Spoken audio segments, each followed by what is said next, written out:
From African statues that lead to terrible deaths to a doll that could stop your heart in your sleep, the Warren Occult Museum is full of items that should never have been found. These are forbidden, cursed artifacts in the Warren Occult Museum. It's no secret the Warrens had an absolute mountain of dolls, the most famous of which being Annabelle, of course, but tucked away is a similar sub-collection that came from all the way across the ocean, a group of African statues known as fertility dolls. The story of how Ed and Lorraine Warren got them is pretty dark. These statues were originally stolen from a witch doctor, and let's just say karma hit the thief hard. He died way before his time. There aren't many specifics on exactly what happened to the guy, but Ed described it as a terrible death. After that, the dolls ended up with a couple in Connecticut, and eventually the Warrens got a hold of them. One of the most unsettling things the Warrens ever brought home was a skull that was supposedly used in black magic. Ed and Lorraine Warren were firm believers that there are true Satanists who actually want to cause real chaos by linking up with demonic forces. Supposedly, this skull was a tool for one of those groups. The Warrens suspected the skull belonged to a sacrificial victim. On top of that, they had several tombstones that originally belonged to these cults. The Warrens definitely were not fans of these groups, claiming they did stuff that would make your skin crawl. Drinking animal blood was just the tip of the iceberg. Tony Spera, their son-in-law, has said these groups would go as far as human sacrifice. Speaking of satanic stuff though, we gotta talk about the satanic idol. In 1991, a hunter was trekking through the woods in Sandy Hook, Connecticut when he stumbled on this weird 6-foot-tall statue sitting on a rock right in the middle of a circular clearing. The longer he stood there staring at the thing, the more he felt like something was off about it, so he decided to get out of there. As he was leaving, he noticed an old man in black robes moving through the trees nearby. The guy didn't say anything or even look at him, he just quietly walked parallel to the hunter. When the hunter finally asked for directions out of the woods, the man just pointed, turned, and disappeared. The hunter got in contact with the Warrens. They went to the spot, found the idol, and took it back to the museum. But right after they moved it, Lorraine suddenly collapsed and had to be rushed to the hospital. She was out of it for 3 days, and the doctors were totally stumped. Ed was convinced it was a warning or some kind of spiritual hit from that robed man, who he believed was a high priest guarding the idol. The Warrens also took home pieces from the Donovan house as part of their collection. The Donovan house was one of the Warrens' heaviest cases back in 1974. It all started with a 19-year-old named Patty Donovan, who was pretty lonely and living under her parents' strict rules. She found a Ouija board and she started talking to what she thought was the spirit of a teenage boy. They ended up in a full-blown relationship, according to her, of course, and apparently the entity told her that he loved her and that she'd eventually have 3 kids, which actually did end up happening, but before the happy ending, things got pretty terrifying. The house started going nuts. The car wouldn't start. Shrubs were getting ripped out of the lawn. There was a constant pounding on the walls, and sometimes the water would turn red.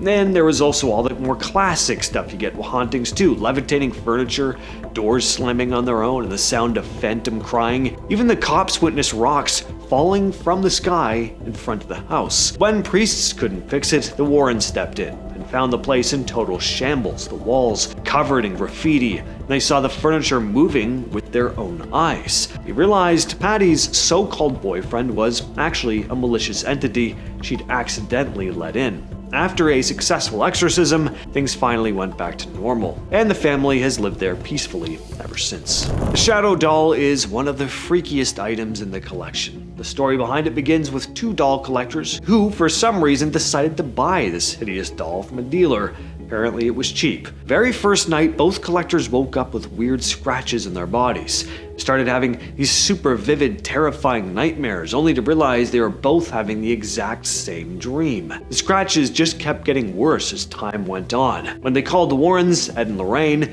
they confirmed the doll was a conduit for a malevolent force that attacks people through their dreams while causing real physical damage. Ed used to tell people during museum tours that the Shadow Doll was known to actually stop people's hearts while they were trapped in those nightmares. Of course, even the musical instruments in the Warrens' collection are haunted. There's an infamous piano at the Warrens' Occult Museum. Ed Warren used to say he'd hear it late at night, waking up to a chill down his spine, hearing these soft notes coming from the basement where their collection was. Now, of course, no one was ever down there. Every time he went to see what was making the sound, it would stop. and then there'd just be this heavy silence. As for the story of this piano, apparently it originally came from the home of a priest who died, and the Warrens figured the spirit from that home might have followed it to the museum. In terms of when the piano would start playing, it definitely happened more at night, but not exclusively. There was really no schedule. Night or day, the piano would start playing anytime. Ed eventually brought in a priest to bless the museum, and for a while it worked. The piano stopped playing, but that never lasted. Every few months, the notes would start again. At first softly, then louder, until another blessing had to be done. Moving on to number 6, the book box. Back in 2001, a man named Kevin Maris purchased the box from an estate sale. When Kevin bought the item, he was warned to never open it. He agreed and suspiciously took it back to his antique shop, placing it in his basement. But still, the box wasted no time unleashing paranormal activity. The next day, Kevin went downstairs to find all the lights smashed, and his employees were terrified, saying they'd heard unruly screaming coming from the basement for hours. Now, for whatever godforsaken reason, Kevin decided the box would be a great gift for his mom, and so he opened it. Inside, he found a note that read "Shalom," 2 locks of hair, a candlestick holder, and some dried rosebuds, but unknowingly, he also released a demon. One day, his mother surprised him by dropping by the shop, so he gave her gift, only to come back minutes later to her unresponsive. After he rushed her to the hospital, they discovered she had suffered from a severe stroke. After this, he began taking the curse more seriously, so he tried to sell it at his shop, but anytime anyone bought it, they would promptly return it. Eventually in 2003, he put it up on eBay, and a paranormal enthusiast purchased the box, who quickly regretted that purchase after they were haunted by an old woman who would choke them in their sleep every night. It was passed down a few more times, each owner experiencing horrible health issues or claiming to be haunted by an evil demon, until it was eventually purchased by museum owner Zach Baggin and placed in his occult museum. Moving on to number 5, Pearls of Death. It's probably a pretty safe blanket rule that you shouldn't go around touching too much of anything you find in Ed and Lorraine's demonic collection, but some things are definitely worse than others, and this next one falls into the latter category. Notoriously one of the most dangerous items found inside the Warrens Museum, the Pearls of Death is a cursed necklace said to do exactly as its name suggests. Allegedly, anyone who dares place them around their neck will be choked and suffocated to death. Coming in at number 4, the Shadow Doll. When it comes to creepy dolls, I'll be honest, it doesn't take too much to freak me out. But with that being said, there is definitely a very good reason why the Shadow Doll is one of the most feared possessions in Ed and Lorraine's museum. Now, what starts off the seemingly endless list of creepy things about this doll is that there is no definitive answer as to why it was created or who created it. But according to Ed and Lorraine's files, it was made using both human and animal bones and was absolutely used in satanic rituals. So it is definitely possessed by some less than ideal company. Said to have been found in an antique shop by a couple, they began to think something was wrong after they kept waking up night after night covered in inexplicable scratches. But it wasn't until the doll began showing up in their nightmares, telling them that she was going to them, that they decided to get rid of this terrifying toy. And good thing they did too. Legend has it that if someone takes a picture of this doll, she will visit you in your dreams and you in your sleep. Good thing she is tucked away and hard to find. Moving on to number 3, conjured chest. Believed to have been built somewhere around 1830, the story behind this terrifying object all starts with a man named Jeremiah Graham. As the legend goes, he was making preparations for his firstborn, which included this very hand-carved chest that had been made by one of his slaves. However, Jeremiah was not initially satisfied with the chest, and the enslaved man, Remus, received several beatings from Jeremiah and died from the injury. Now, for obvious reasons, this didn't sit well with the other enslaved members of the community, and to avenge his death, they decided to cast a curse on the chest to forever torment the family that had killed their friend. Unaware of this curse, the chest was moved into the nursery, and soon after they began noticing that anytime someone put clothing into the chest, they ended up being involved one way or another in a tragedy, usually their death. Years later, a woman named Virginia Virginia is said to have tried to reverse the curse, enlisting the help of her maid to gather what was needed to put an end to the suffering, but it doesn't appear to have done the trick. For a few more generations, the chest continued haunting all that opened it, until finally it was donated to a museum and hidden away forever. Moving on to number 2, Peggy. When Jane Harris, who specializes in haunted dolls, received a package in the mail, it did not take her any time to figure out that this one was very scary. Inside the package was a blonde-haired doll with a note explaining that her name was Peggy and that she was haunted. Apparently the woman who mailed it had tried seeking a priest out to exorcise the doll, but it was unsuccessful, and the woman no longer wanted the doll in her house as she was starting to fear for her life. Jane began an investigation immediately, posting numerous photos online for feedback. Now, a day later, she had 80 emails claiming that the photos of Peggy had made them nauseous or given them intense migraines. Then she got the most frightening message of all. Apparently, one woman suffered a heart attack after looking at the photo. And while she survived, a heart attack from a photo of a doll is a lot. After just 4 days in her custody, Jane began feeling Peggy's wrath and suddenly became very ill. But when a friend took the doll away, Jane's health improved immediately. Peggy does not like anyone to know much about her, but she is known to invade people's dreams and give them haunting news. One woman said Peggy came to her in a dream telling her to watch out for her cat. The next morning, her cat died. After a while, the spirit that was trapped in this doll made life very difficult, and so Jane eventually gave it to a museum. Peggy is now locked away under constant supervision and actually requires a waiver before you can see her face to face. And last up in our number 1 spot, the Bassano vase. As the legend goes, the Bassano vase was a gift for a 15th century bride on her wedding day. But tragically, the bride never made it down the altar as she was killed the eve before her wedding, still clutching her beloved gift. It's said the bride vowed revenge for never being able to reach the altar and marry, and many believe the curse lives inside the vase as each member of her family who took possession of it after her tragic death died soon after. But the strangest thing about this cursed object is that it vanished from the public eye for literal centuries. Somewhere between the 15th century and 1988, the vase's location was unknown until it popped up at an auction in Lira and sold for $4 million. The vase was allegedly sold with a note that read, "Beware, this vase brings death," and the man who bought the vase at the 1988 auction reportedly died soon after. The next man who bought it was a doctor who died 3 months later. In fact, if the reports are true, the longest anyone has ever been able to withstand the evil vase before succumbing to the curse is 3 months. As of today, it's unclear just exactly where this vase is, and so the mystery of the disappearing vase remains. Let's just hope it stays hidden.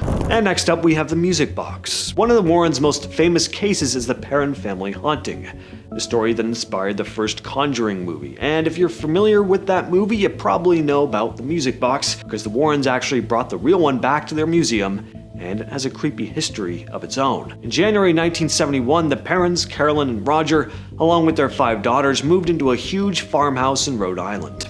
From the start, things were off about the place. Started small. Carolyn would notice her broom missing. Sometimes she'd find it in places she'd never have left it on her own. There were also scraping noises in the kitchen when no one was there, and small piles of dirt would show up on freshly cleaned floors, and things only got worse. The house would also fill with this awful smell, almost like rotting flesh.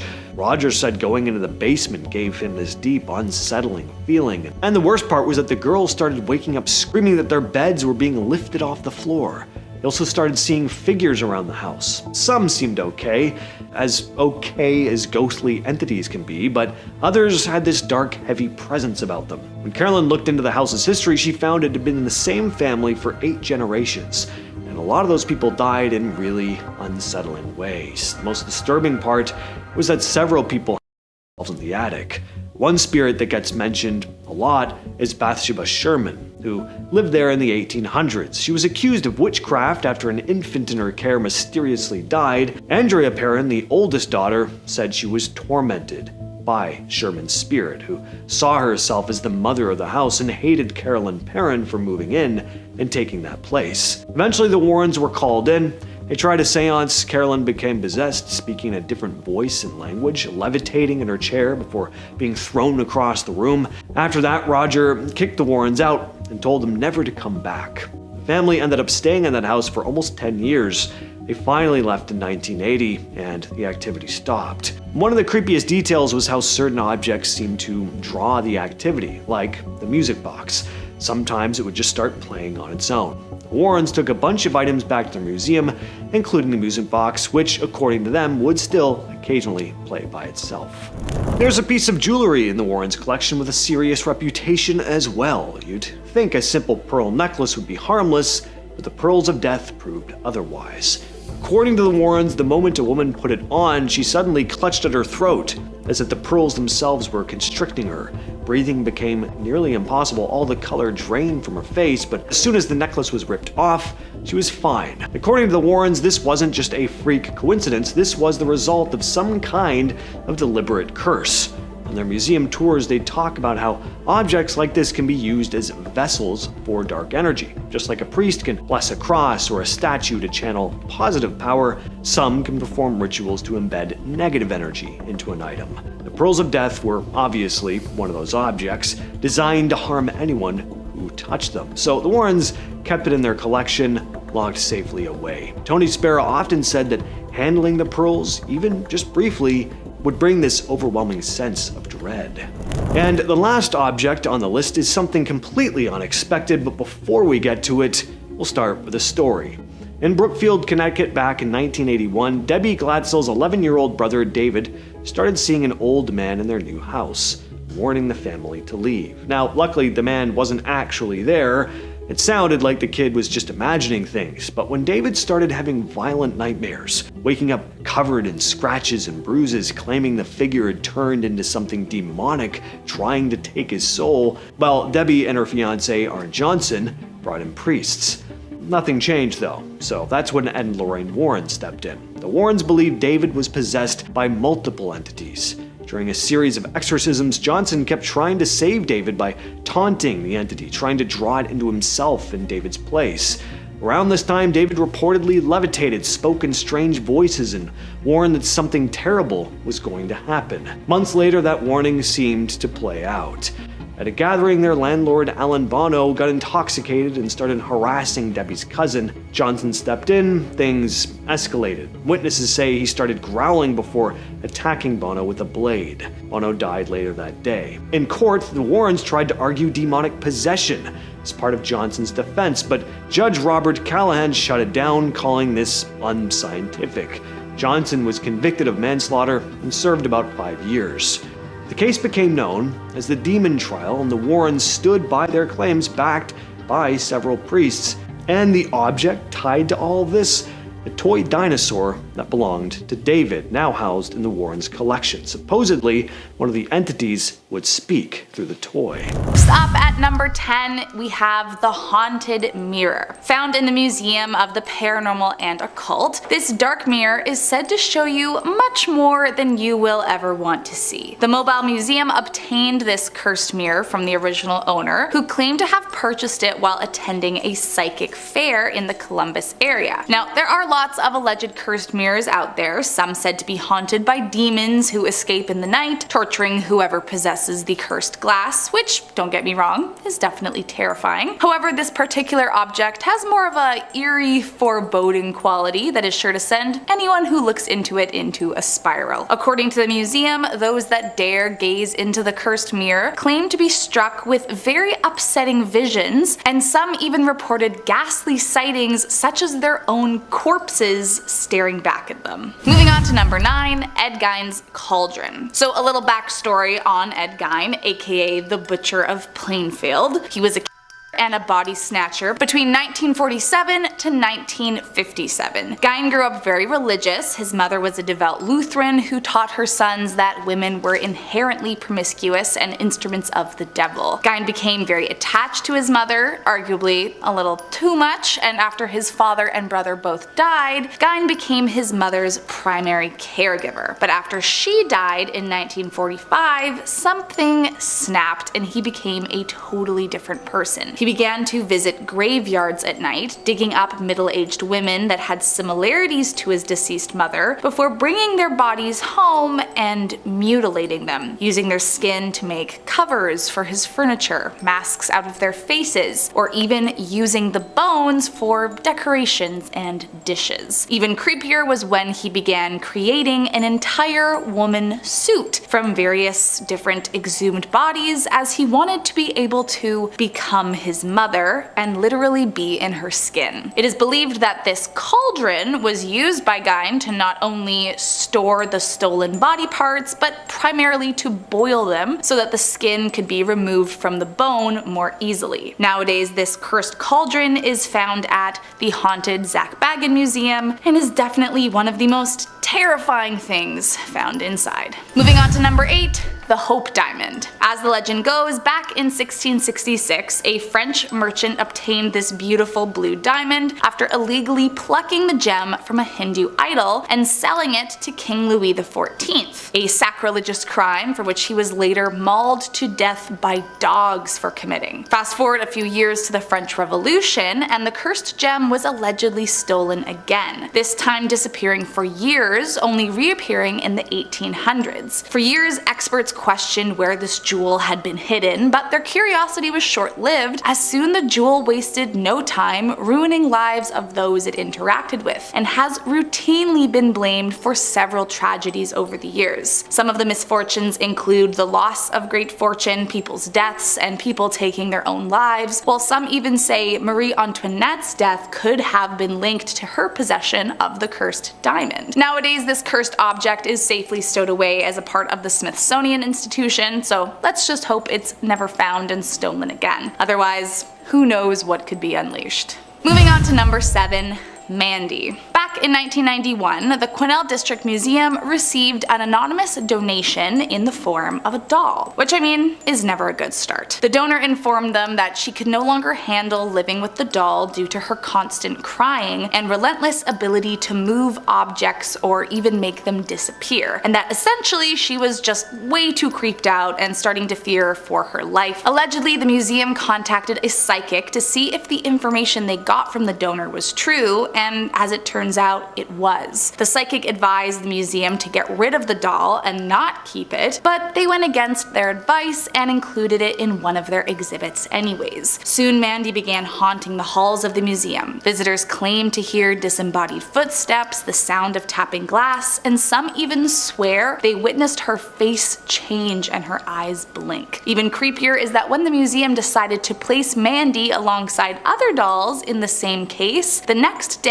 all the other dolls were either damaged or found tossed onto the floor in front of the case. After that, they tucked her away and kept her hidden, just in case. And at number 6, we have another creepy doll. So this one sold on eBay yesterday for I believe $49.75 US. I really like this one, not only because the doll is super unsettling looking, really something that looks like it would only be shown in a horror movie, but also the description is hilarious. So this person wrote, "I'll be much happier when this doll is in your house and the hell out of mine. I'll let the pictures tell the condition of this doll. I'd say she's in rough condition. Didn't realize she was in a shoebox with a bunch of crap I had hauled home to sort through. Dug the shoebox she's in and there she was. Had her sitting around for a few days and found I was a lot more comfortable when she was back in the shoebox and not around me. Don't know what else to say except please, you have her, not me. So please folks, take this thing off her hands." Oh, I guess it already sold. Anyway. Number 5, The Hands Resist Him.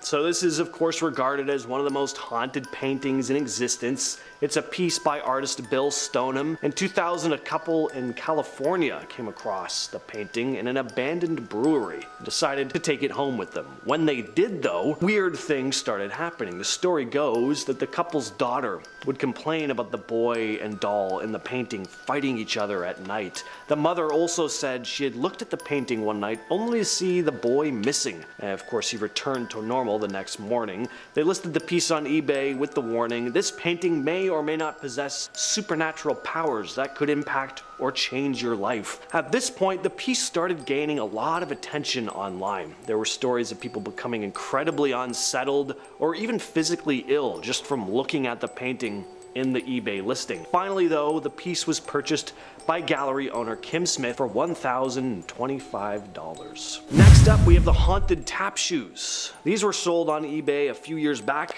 when the seller started noticing some freaky stuff going on in their late aunt's house. The shoes had been purchased by the seller's aunt at an estate sale. Apparently they had originally belonged to a young woman, a tap dancer named Lisa, who met an untimely end. The eBay seller was cleaning out their late aunt's house when they heard a rhythmic knocking sound coming from a closet. Figuring that there could be a trapped animal in there or something, they very cautiously opened the closet only to find nothing but a pair of tap dancing shoes, as if they had been tapping all by themselves. Suffice to say, they didn't really want a pair of tap dancing shoes containing the spirit of a dead woman in their home, so instead of taking the shoes home or just throwing them out altogether, they tried their luck on eBay and succeeded. At number 3, we have the asylum doorknob. There are actually a number of asylum doorknobs that have been posted on eBay in the past. This one here is still up for grabs and was taken from the now abandoned Norwich State Hospital, previously known as the Norwich State Hospital for the Insane. I'm sure we've covered this place on one of our many haunted abandoned places lists. Asylums were hellish places where patients were typically treated incredibly poorly. Many of these former establishments are said to be very haunted, so purchasing a doorknob from one of these places could mean bringing some uninvited energy into your home. If you believe in, that sort of thing, of course. The seller description reads, I recently explored an abandoned state hospital and came across a vintage doorknob. All these relics are at risk of being lost forever, as the local government has slated this site for imminent destruction. Currently, only 10 buildings stand on a campus that once had over 100 structures. Established in 1905, this hospital for the insane was one of New England's largest psychiatric facilities. It's the renowned abandoned state hospital, and CT famously featured on VH1 and the season finale of the Ghost Hunters show, among others. Number 2, the camera.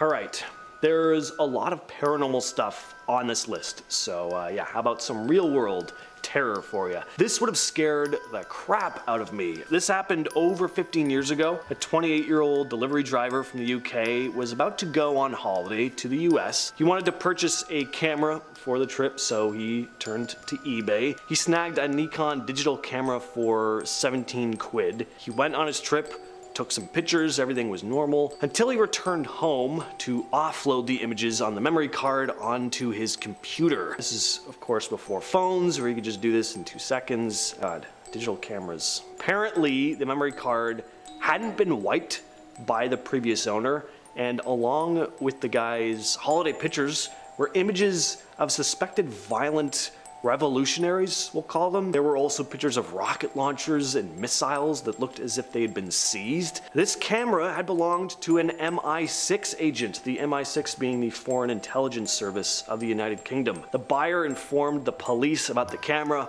and special branch officers came to this dude's home to retrieve it. And the days that followed, these officers made 5 separate visits to his home, grilling him about what he'd seen on the camera. How paranoid would you be after a situation like this? I'd be wondering if my phone was bugged. I'd be giving a side eye to any car that passed me on the street. Awful. Finally though, we have the haunted jar. The story behind this one is pretty insane. So this item was posted on eBay way back in 2003. eBay was a bit more Wild West back then. The seller stated in the item description that they had been exploring an abandoned cemetery with a metal detector when they happened across this jar. The seller took the jar home and decided to open it. According to them, a black mist seeped out of the jar, and from that point on, strange stuff started happening around the house. You can probably imagine what this entailed. Doors slamming on their own, cold spots, yada yada. Well, the item started at 99 bucks. And people started bidding on it. People were likely bidding as a joke though, because the auction ended with a $50,922 bid. Although there are definitely people wild enough for sure to pay that kind of money for something like this. That was not the case here, as the winning bidder never paid up. As for where this jar is now, nobody knows. Off in our number 10 spot, we have Anna Baker's wedding dress. In 1836, a man named Elias Baker purchased a mansion in Altoona, Pennsylvania and moved his small family in. Elias's oldest daughter was named Anna, and when she fell in love with a steel worker, things took a dark turn. Anna's father didn't want her dating this man, but she kept doing it in secret. The story goes that Anna and the man planned a secret wedding and were going to elope. Unfortunately, Elias found out and freaked out. He apparently purchased the steel mill that the man worked for and then forced him to have to move to an entirely different city so as to prevent him from being able to continue seeing Anna. Anna, of course, was furious with her father, and I'm sure this was only made worse by his decision to offer other men to her, to which she of course declined because that's just weird. Anna instead locked herself in a room with her wedding dress that she never got to wear. Anna unfortunately never married after that and spent the rest of her life being terribly upset about the whole incident. After her death, it is said that her anger and despair ended up going into the wedding dress. Members of the Baker family reported seeing the dress in different places around the house, despite no one moving it themselves. Some have even reported seeing Anna's spirit dressed in the gown around the house as well. In our number 9 spot today, we have the Golden Eagle. This car was a 1964 Dodge 330 limited edition, and it has been blamed for the death of around 14 people, which, like, how do we even let it get that out of control? It is said that the car started out as a police car originally, but there were 3 officers assigned to this car who all ended up taking their lives and other people's lives in horrible ways. Not in the car, but still super weird that this all seemed to happen after they had been using the cars for work. Because of this strange correlation, it ended up being sold off to another man. Throughout the 80s and 90s, it is said that because of the rumored cursed car, it became a point of interest for vandals.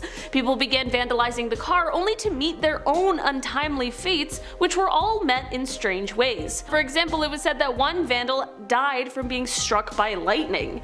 It is said that the curse is so strong that one person decided to merely touch the car, and it sent him into madness as he went on to commit atrocious crimes after that I cannot even detail here on YouTube. The car now belongs to Wendy Allen, who supposedly collects and decorates haunted cars for a living, so it seems as though it's finally found its home, far, far, far away from anyone else. In our number 8 spot today, we have the Blarney Stone. For hundreds of years, the Blarney Stone has resided within Blarney Castle, which is near Cork, Ireland. The stone is a piece of limestone, and legend says that those who give the stone a smooch will then be given the gift of the gab. This little smooch can bestow the power of being able to talk your way out of any situation, which would be incredibly useful, but there are those who always try to indulge in too much of a good thing. The issues start when you attempt to take a piece of the stone, no matter how small, away from its home. Those who don't follow the rules and take the stone end up being cursed with bad luck. Every year the castle receives parcels from greedy tourists who tried their luck at stealing portions of the stone. These parcels are returned with the intention of lifting the curse of misfortune. It is said that once the stone is returned, the curse will be lifted, which is most definitely good news. So I guess the moral of this curse, however, is to not be greedy and to just follow the rules. In our number 7 spot today, we have the Terracotta Army. The Terracotta Army was discovered in China, and it is a massive piece of funerary art that is thought to be one of the most massive archaeological finds of modern times. It truly is incredible, and it's something that's been attracting tourists from all over the world since its discovery, but for those who did the discovering, well, things haven't been going so well. In 1974, there were 7 farmers who happened to stumble upon this huge discovery, and you would think that this would come with some kind of a reward, but instead, things have been going terribly for them. Soon after the discovery, the government claimed their farmland. After this, their homes were demolished in order to make way for the exhibition halls and gift shops that were to come. They didn't just get nothing for the discovery, they ended up losing because of it. This is exactly why many people believe that perhaps with the unearthing of this huge piece of art, they also dug up some sort of curse that was buried long ago. In our number 6 spot today, we have the Myrtle's Plantation Mirror. Myrtle's Plantation is located in St. Francisville, Louisiana, and it is said to be one of the most haunted places in the entire world, which seems like that would make a lot of sense. One of the reasons for this spooky reputation is because of a mirror that resides inside of it. It is said that this mirror holds the spirit of Sarah Woodruff and 2 of her children. Legend goes that a woman named Chloe was a slave slave at the plantation, and she drew up a sort of plan to get revenge on the owners of it, Sarah and her husband. Chloe baked a cake full of poison for them, but in the end, the rest of the family, except for the husband, ended up consuming the poisonous cake. When they passed away, it is said that their spirits went into the only mirror that was uncovered at the time, thus this haunted mirror was born.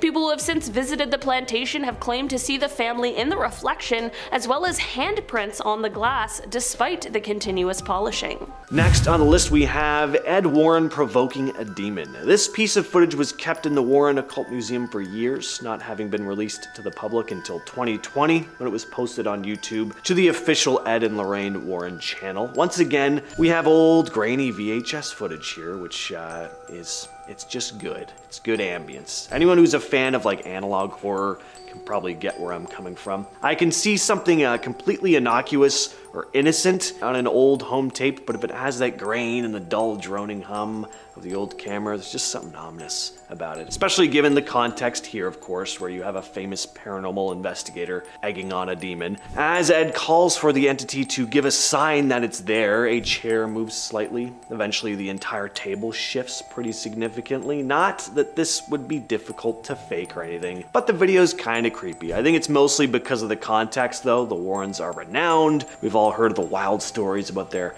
paranormal encounters, so seeing supposed footage of one actually taking place, it's kind of cool. Number 4, the Satanic Idol. The Satanic Idol is a famous, or rather infamous, artifact housed at the museum. In this video, Tony Spera tells the story behind the demented-looking item. It looks kind of doofy at first, but there is something really off about it, in an unsettling kind of way. Apparently it was found by a hunter in the woods of Sandy Hook in Connecticut in 1991. The guy felt something unnerving about it, the fact that this strange thing was just sitting in the middle of the woods. He decided to walk away, but soon encountered a mysterious elderly man in black robes who began walking alongside him. The robed man never looked in the hunter's direction and didn't say a word. He contacted Ed and Lorraine and led them to the woods, where they determined that the strange figure was an idol used in satanic rituals. It was brought back to the museum, where it's sat ever since. But after just a couple days of having the idol in their possession, Ed found Lorraine curled up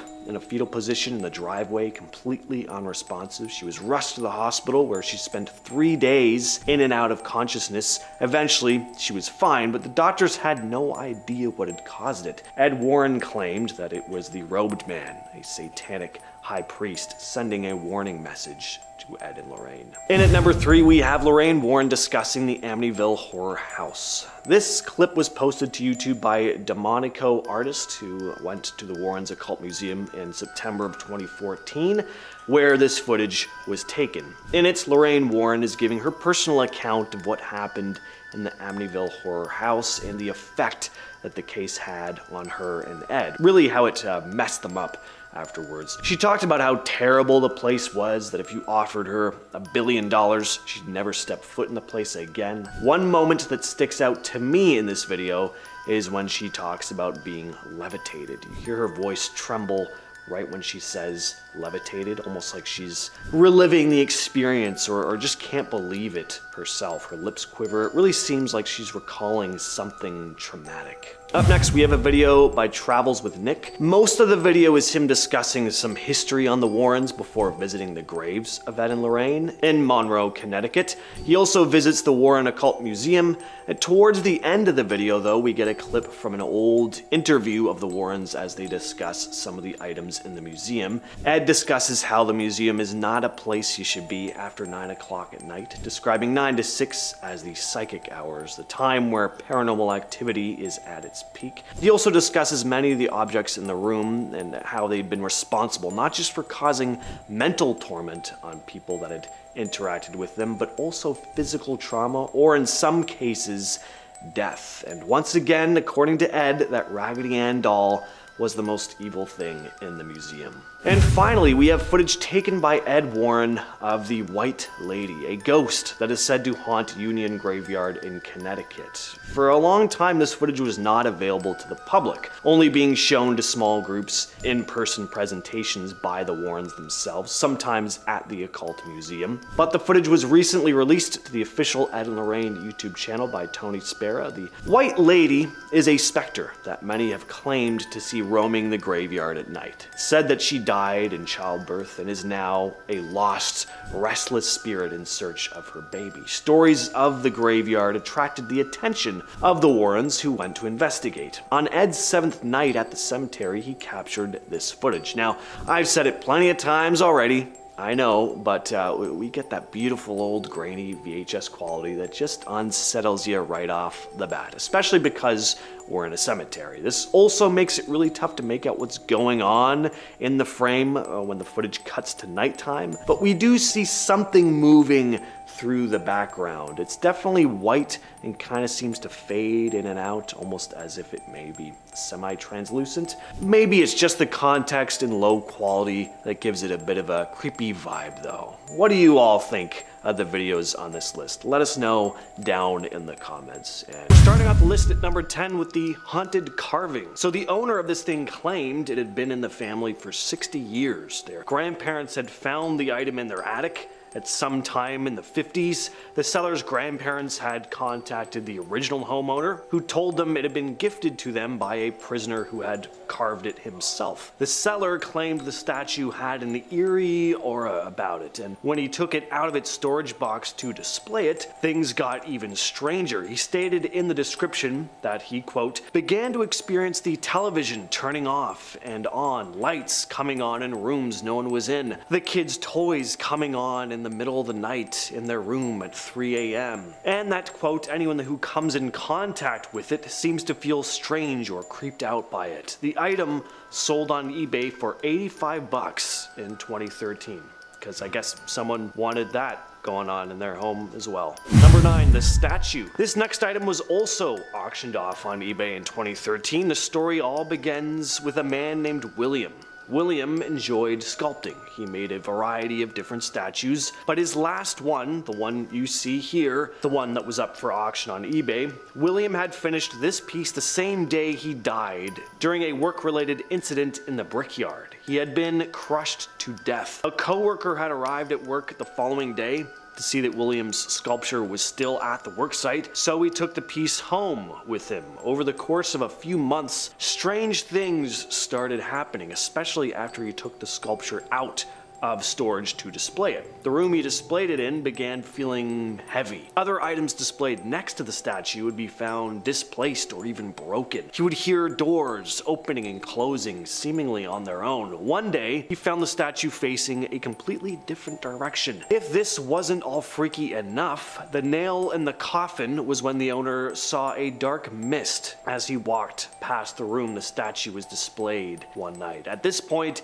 he'd finally had enough and handed the thing off to a friend to be posted on eBay. Number 8, we have Dahlia. This is a supposedly haunted doll, which is currently up for auction on eBay as we speak. You can also buy it now for 85 bucks US. The item description reads as follows. Dahlia came from a recent investigation in Altamont, New York. She was priorly owned by a younger woman whom passed away after falling down her stairs and breaking her neck. The woman had a collection of dolls which she had kept in her living room, except Dahlia. Dahlia had been kept in an enclosed casing with holy water in her attic due to the nature of her disturbing activity. Her husband called us in due to activity still remaining even after her passing. He claimed she would rattle the floorboards in the midst of the night. You could hear her in the attic. She would speak, laugh in a subtle tone of a sadistic child. Upon checking on her a few times, her casing would be knocked over or in a different spot than they had left her. Myself and team members got the name Dahlia through an EVP session. She responds to most equipment, sensory and EVP sessions being her number 1.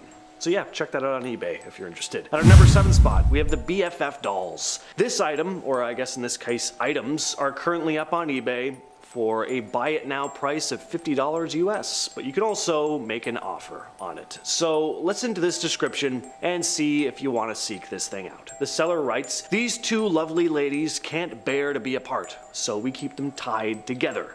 When they've been separated, sounds of crying have been reported in different rooms of the house where they were kept. Supposedly they belonged to two sisters who were put up for adoption to different families and were only reunited after their deaths. Each is approximately 6 inches tall and they come with a box to help keep them together forever." End of description. So yeah, subscribers, you can too experience the sounds of disembodied crying in your home for just $50 US plus shipping and handling, of course. I actually would love it if one of you got one of these items and let us all know how your life is going after unboxing it. In our number 5 spot today, we have tap shoes. These tap shoes were listed on eBay and they are cute as can be. They're black shiny ones with a red bow to tie them together. They look recital ready, but apparently they haven't been used in a long time, and the reason behind it all is chilling. Legend goes that these shoes once belonged to a little girl who loved to dance. At some point, the shoes were retired and she would go on to meet an untimely fate. The shoes ended up being placed with other old memento items and put in a closet and sort of forgotten about. The shoes, as well as the other items with it, ended up being part of an estate sale years later, but the spirit of the person who passed may have already had some other ideas about what they wanted to happen to the shoes. The seller of the shoes reported that there were mysterious happenings surrounding the shoes as they were clearing out their late aunt's house, the person who was the owner of the shoes.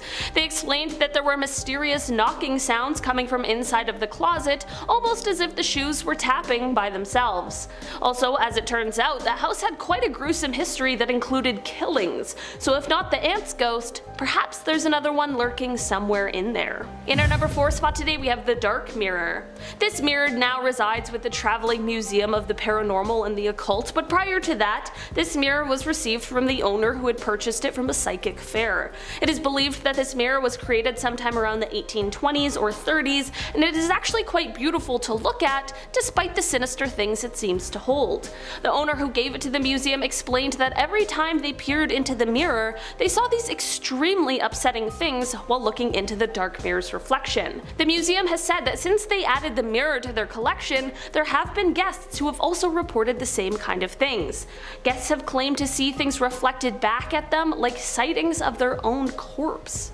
In our number 3 spot today, we have the water jug. Okay, estate sales are weird places. There are weird things there, some quirky items, but this has got to be one of the strangest on a whole bunch of different levels. It's a decorative drinking jug, but it's being held in a miniature cart that's being pulled by a porcelain donkey.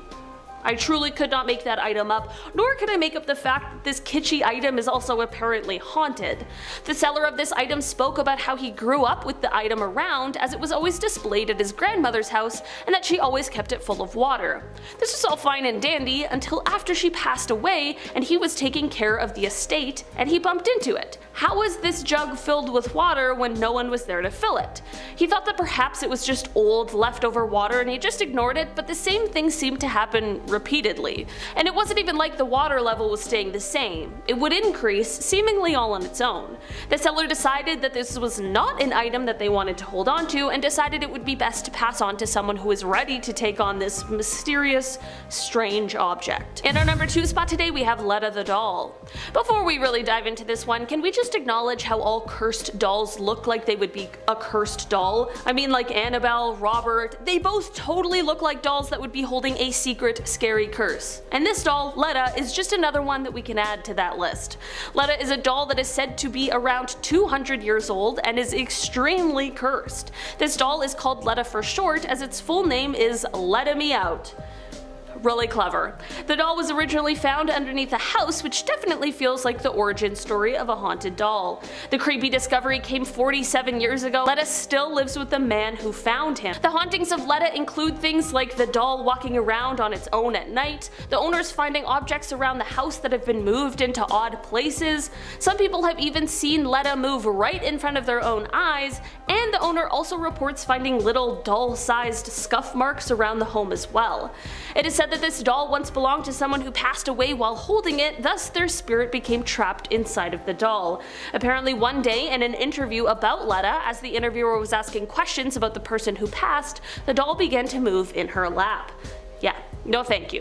Letta has his own Instagram and Facebook page in case you want to hear more about all of the creepiness surrounding this cursed doll. In our number 1 spot today we have the mask. This metal mask resembles the face of a monkey. It's definitely already a little strange looking, but the story is even more interesting. According to the seller of this item, they explained that they acquired this mask in Thailand, but not before they experienced a supernatural battle where a witch used spells to bind the spirit of a jinn to the mask, trapping it in. Since then, the mask is said to be full of supernatural powers, some of which could bring benefits, but it takes a whole pile of work. This mask is said to have the ability to fend off vampires as well as potentially bring riches to its owner, but it needs some things in return. The entity in the mask needs regular offerings of food and drink, and it also requires the owner to meditate in front of it for 20 minutes 3 times a day. Talk about high maintenance. If a person refuses to do these things while in possession of the mask, it is said that a cruel fate awaits them. I mean, what do you expect when you anger an ancient spirit? With the Vigango statues. Vigango statues are sacred wooden sculptures created by the Mijikenda people of Kenya, made not just to honor the dead, but are also said to hold the spirit of the deceased within them. They are an essential part of the burial rituals within the Mijikenda community, and one of the most important rules about these statues is that they cannot, under any circumstances, be moved from where they were erected. If this happens, it's a bad omen for the tribe. Droughts, premature deaths, the list goes on. This is because removing these memorial markers disrupts the spiritual harmony between the living and the dead, leading to a curse. The worst part about this is that it's not affecting the individual thieves or buyers, but the entire tribe or community from which these statues were taken. Some of these statues have found their way into the art market. They're often sold to collectors or displayed in museums, both locally and internationally. Many argue that these artifacts should be returned to their places of origin, and they would be right. Sure, it's cool seeing these things in person, but is it worth tormenting an entire community of people over? I don't know, that doesn't really seem like a fair trade-off to me. Number 9, the Ring of Sinacianus, also known as the Vine Ring. This is an ancient Roman ring associated with a curse. It's said to have a curse inscribed right on it. The Latin inscription reads, Sinaciane vivas in diem, which translates to Sinacianus, may you live in God. The curse is believed to have been invoked by a man named Sylvanus, who accused Sinacianus of stealing the ring. Sylvanus, seeking divine intervention, dedicated the curse to the god Nodens, a Celtic deity associated with healing and the sea, in an effort to recover the ring. The last known record places the ring at the Vine, a historic estate in Hampshire, England. The National Trust, which manages the Vine, displayed the ring for public viewing. The curse associated with the ring of Sinacianus is thought to bring misfortune and suffering to anyone who possesses or wears the ring without rightful ownership. If this is reminding you at all of Lord of the Rings, by the way, you're not alone. The ring was definitely a part of J.R.R. Tolkien's inspiration for the story. Next up on the list is the Hope Diamond. The Hope Diamond is a famous blue diamond with a long and storied history. It is one of the most renowned gems in the world, known not only for its exceptional size and color, but also for the supposed curse associated with it. The Hope Diamond is currently housed in the National Gem and Mineral Collection at the National Museum of Natural History in Washington, D.C. The diamond has been on display there since it was donated to the Smithsonian Institution by Harry Winston in 1958. The story begins when the diamond was stolen from an idol in India, though. According to the legend, the curse would bring misfortune and tragedy to anyone who possessed or wore the diamond. King Louis XIV and Marie Antoinette are two of the most notable historical figures believed to have possessed the Hope Diamond during their reigns. Both faced tragic ends. In 1839, Henry Thomas Hope purchased the diamond and gave it its name. His untimely death led his family to sell the gem to settle gambling debts. Jeweler Wilhelm False acquired the Hope Diamond and shortly after died at the hands of his very own son, who then went on to take his own life. Evelyn Walsh McLean, an early 20th century owner, experienced a series of tragedies as well, including the premature deaths of her son and daughter, and then her husband left her, went insane, and eventually died. At our number 7 spot, we have the unlucky mummy. Mummies one of the staples of museums. This mummy is believed to bring misfortune to those who come in contact with it. It's said to have been the cause of various unfortunate incidents throughout its history. I'll let you in on a little secret. That's how it got the name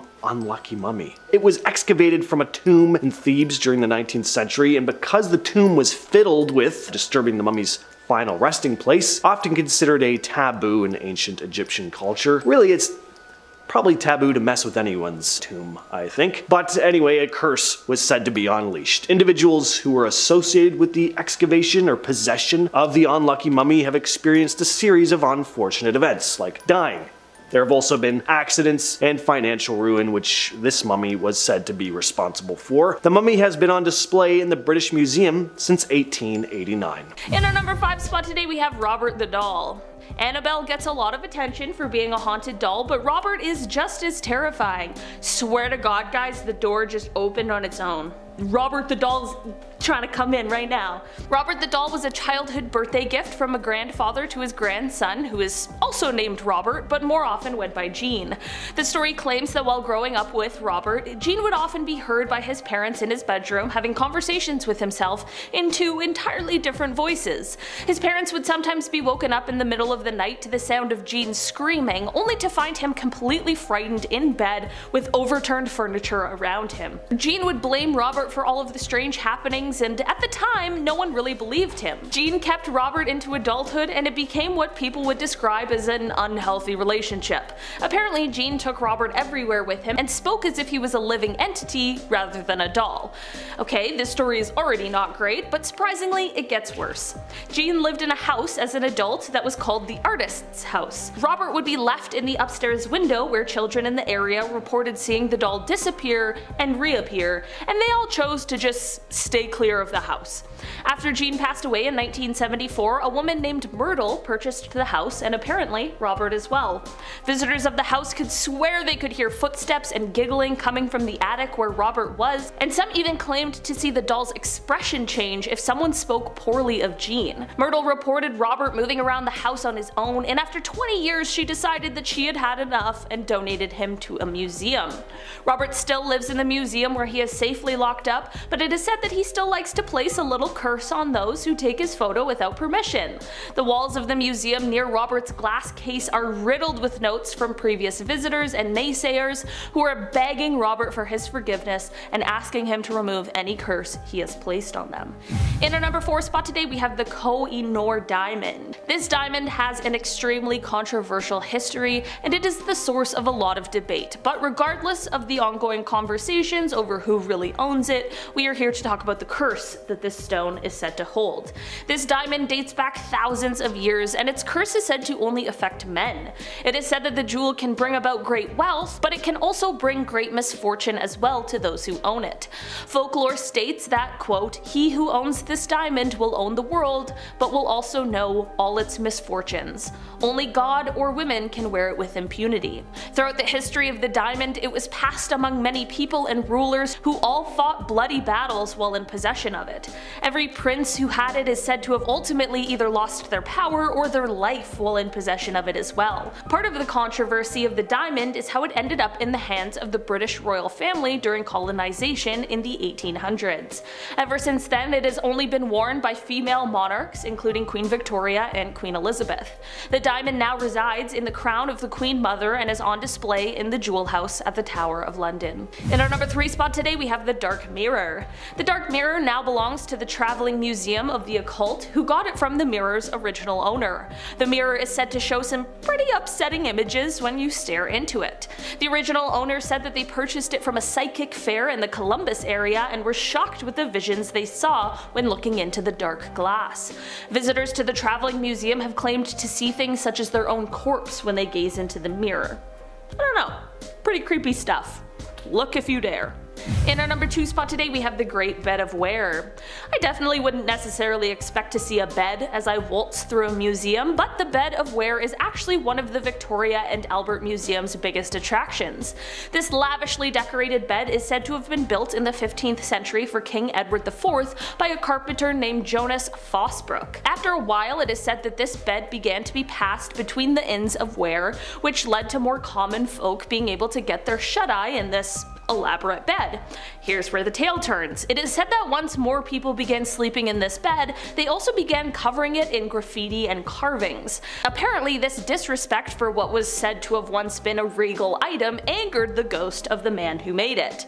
This is where the curse comes into play. It is now said that anyone who dare try and sleep in the bed, unless you're a noble of course, will be attacked by the ghost of Fosbrook. He makes it his business to ensure that the bed only sees visitors who are fit for it. In our number 1 spot today we have Old Nick.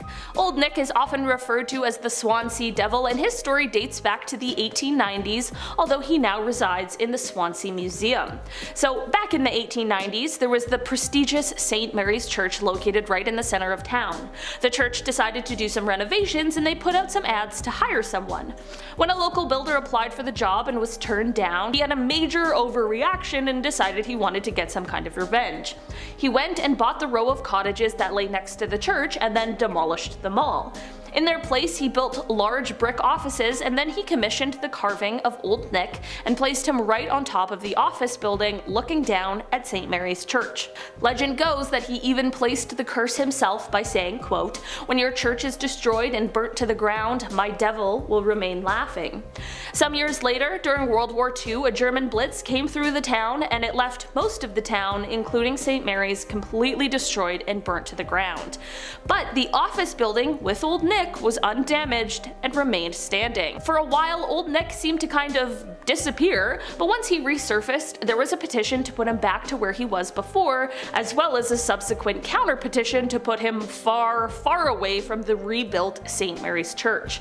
As of now, Old Nick resides behind glass in the Swansea Museum, and it is said that he is enclosed in glass, more for our protection than his. We're starting things off with a tour of the Warren Occult Museum by Lorraine Warren herself. There's quite a bit of footage out there of Tony Spera talking about the items in the museum, or even Ed Warren. Not so much stuff with Lorraine touring the museum though, so this is a cool clip. Lorraine discusses how evil many of the artifacts in the room are, making a special point of singling out the infamous Annabelle doll, a doll that'll come up again on this list. It's obvious from this clip that Annabelle is kind of at the center of the museum, said to be the most evil thing housed there. In this clip, Lorraine seems to have a hard time discussing the doll, making it known that she doesn't even want to look at it in the face. Next up on the list, we have a piece of archival footage, Ed and Lorraine Warren assisting in an exorcism. Now, whether or not you believe in exorcisms,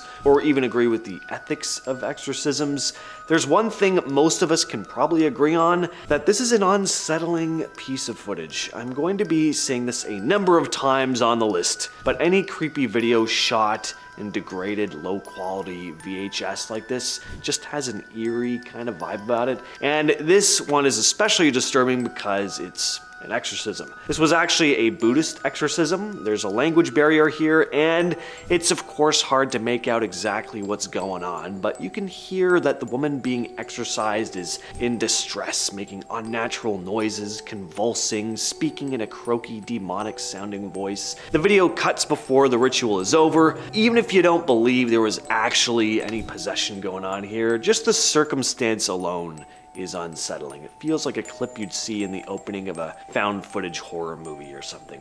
At number 8, we have a paranormal investigation. This video was posted by the YouTube channel overnight. Not only was the crew able to spend the night at the museum, but they did a paranormal investigation too, complete with a spirit box, the whole deal. I love paranormal investigation videos. I'm not even sold on ghosts myself, but I just find this stuff entertaining, even when nothing actually happens. This is a solid ghost hunt though. The ambience is obviously great.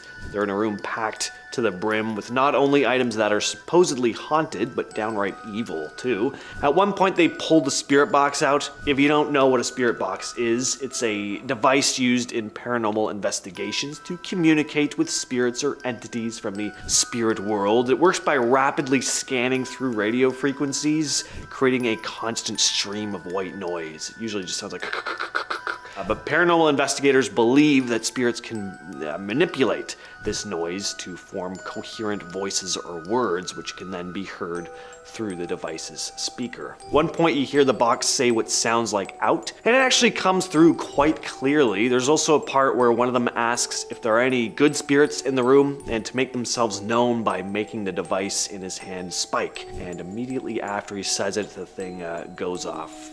Pretty interesting.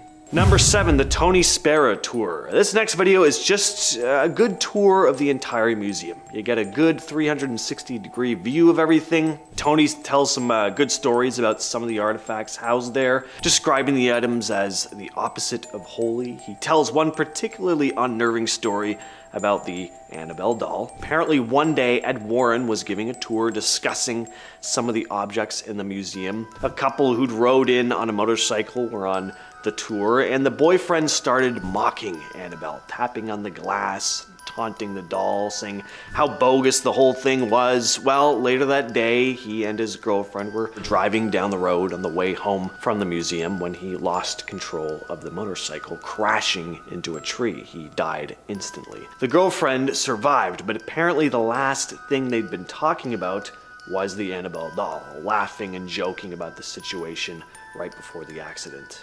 Next on the list we have old footage of Ed Warren showcasing some of the artifacts from the museum. I'm not sure what the footage was used for, possibly an old documentary or news story. I don't know if it was ever released though, because the transfer is pretty low quality and it still has the time code on the bottom, which would have been taken off, of course. Once again, we got some old grainy footage here, which is just inherently creepy. And hearing Ed Warren himself discuss the items just adds another layer of spook factor to the whole thing. The standout from this clip is when Ed discusses the Doll of Shadows. For starters, the Doll of Shadows has got to be one of the most disturbing looking dolls I've ever seen. It really does look evil. And him talking about how it was constructed with parts of animals and human bones and that it's been known to haunt people's dreams. It's pretty spooky. He tells a story of 2 doll collectors who acquired the doll after a dealer practically gave it to them for free. On the first night they had the doll in their home, they woke up with scratches on their bodies, both having had a horrible nightmare.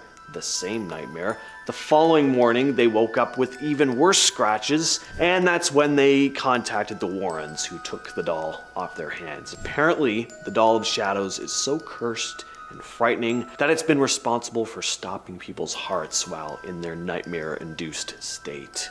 Number 4. Destructive Statue. The destructive statue was auctioned in October 2013. It was made by a man named William who enjoyed making sculptures out of unhardened clay. I'm sorry, but this statue just makes me feel uneasy, and according to the item's description, William made this particular statue on the same day he was crushed to death during a tragic work incident at the Brickyard. Which is ironic because the statue has the word future carved into it, but William never really had a future after making it. Too dark.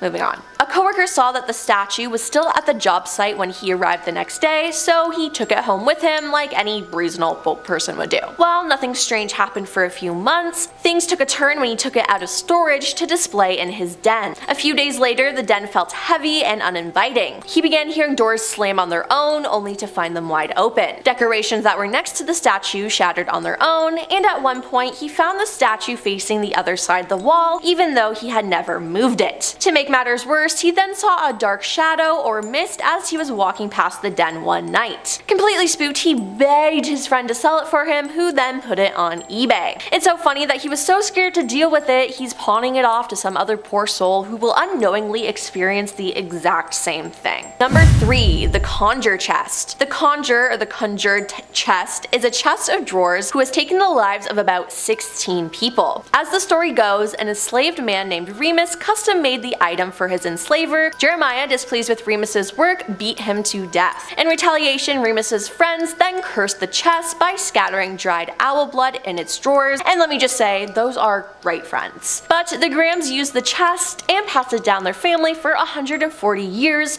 and death or injury came to anyone who stored their apparel inside. In the mid-20th century, Virginia Carey Hudson Cleveland had 2 of her offspring die, and her husband died after being rushed to the hospital for appendicitis. A neighbor also died after an incident involving a weapon, and all have used the chest. So Virginia enlisted the help of her maid, Sally, to undo the curse. They followed the steps that included curing a dead owl and boiling willow leaves. Sally said that if she or Virginia then died, it would prove that the curse had been broken, and months later, Sally did die. When Virginia's daughter inherited the chest, she opted not to use it, which is why she's the smartest person in that family. Number 2. Robert the Doll. Before there was Annabelle, there was Robert, which is even more terrifying. The 40-inch tall nightmare was created by the German toy company Steiff. In Key West, Florida in 1904, the doll was given to 4-year-old Robert Eugene Otto, who went by Gene. Some reports say it was a present from Gene's grandfather, while others suggested the disgruntled maid of the Ottos cursed the doll before giving it to their young son. It's also possible that the maid cursed the doll sometime after Gene's grandfather gave it to him. Either way, this doll was bad news. Robert the Doll, dressed in a sailor suit of Gene, quickly became his owner's evil alter ego. As legend would have it, whenever Gene's parents would find his bedroom furniture upended or his toys mangled, Gene would say, "Robert did it." Gene grew up, became an artist, got married, and then returned to his childhood house. Gene's wife, Anne, wasn't a huge fan of Robert the Doll, shocking,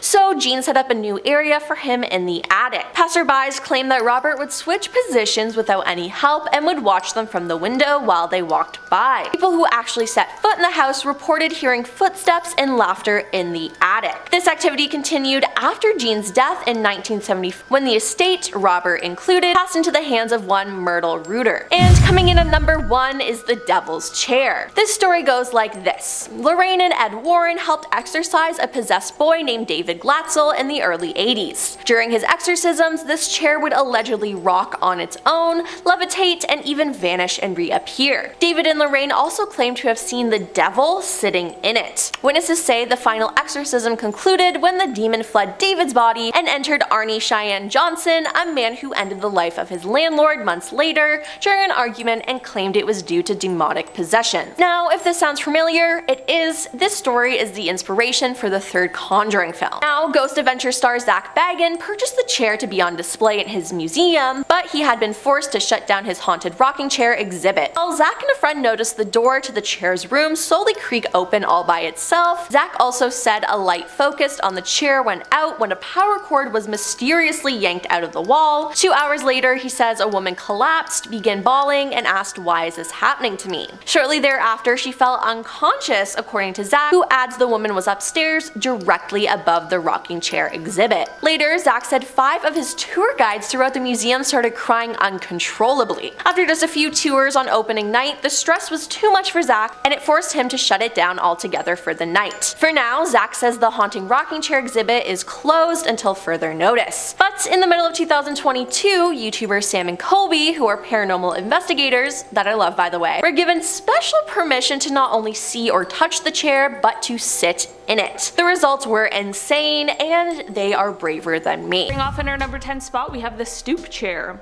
This is the stoop chair that once belonged to Thomas Busby. Thomas was a man who lived in Thirsk, North Yorkshire, and wasn't known as a very nice man, but he really loved his chair. Like, a lot. In 1702, he found his father-in-law sitting in it, and it sparked an argument between the two of them.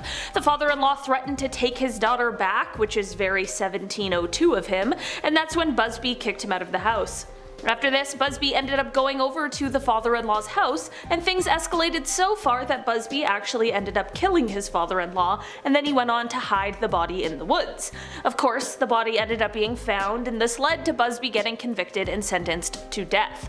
It is said that on his ride to his execution, he has to stop by his favorite pub for a beer, and this request was fulfilled, which is also very 1702.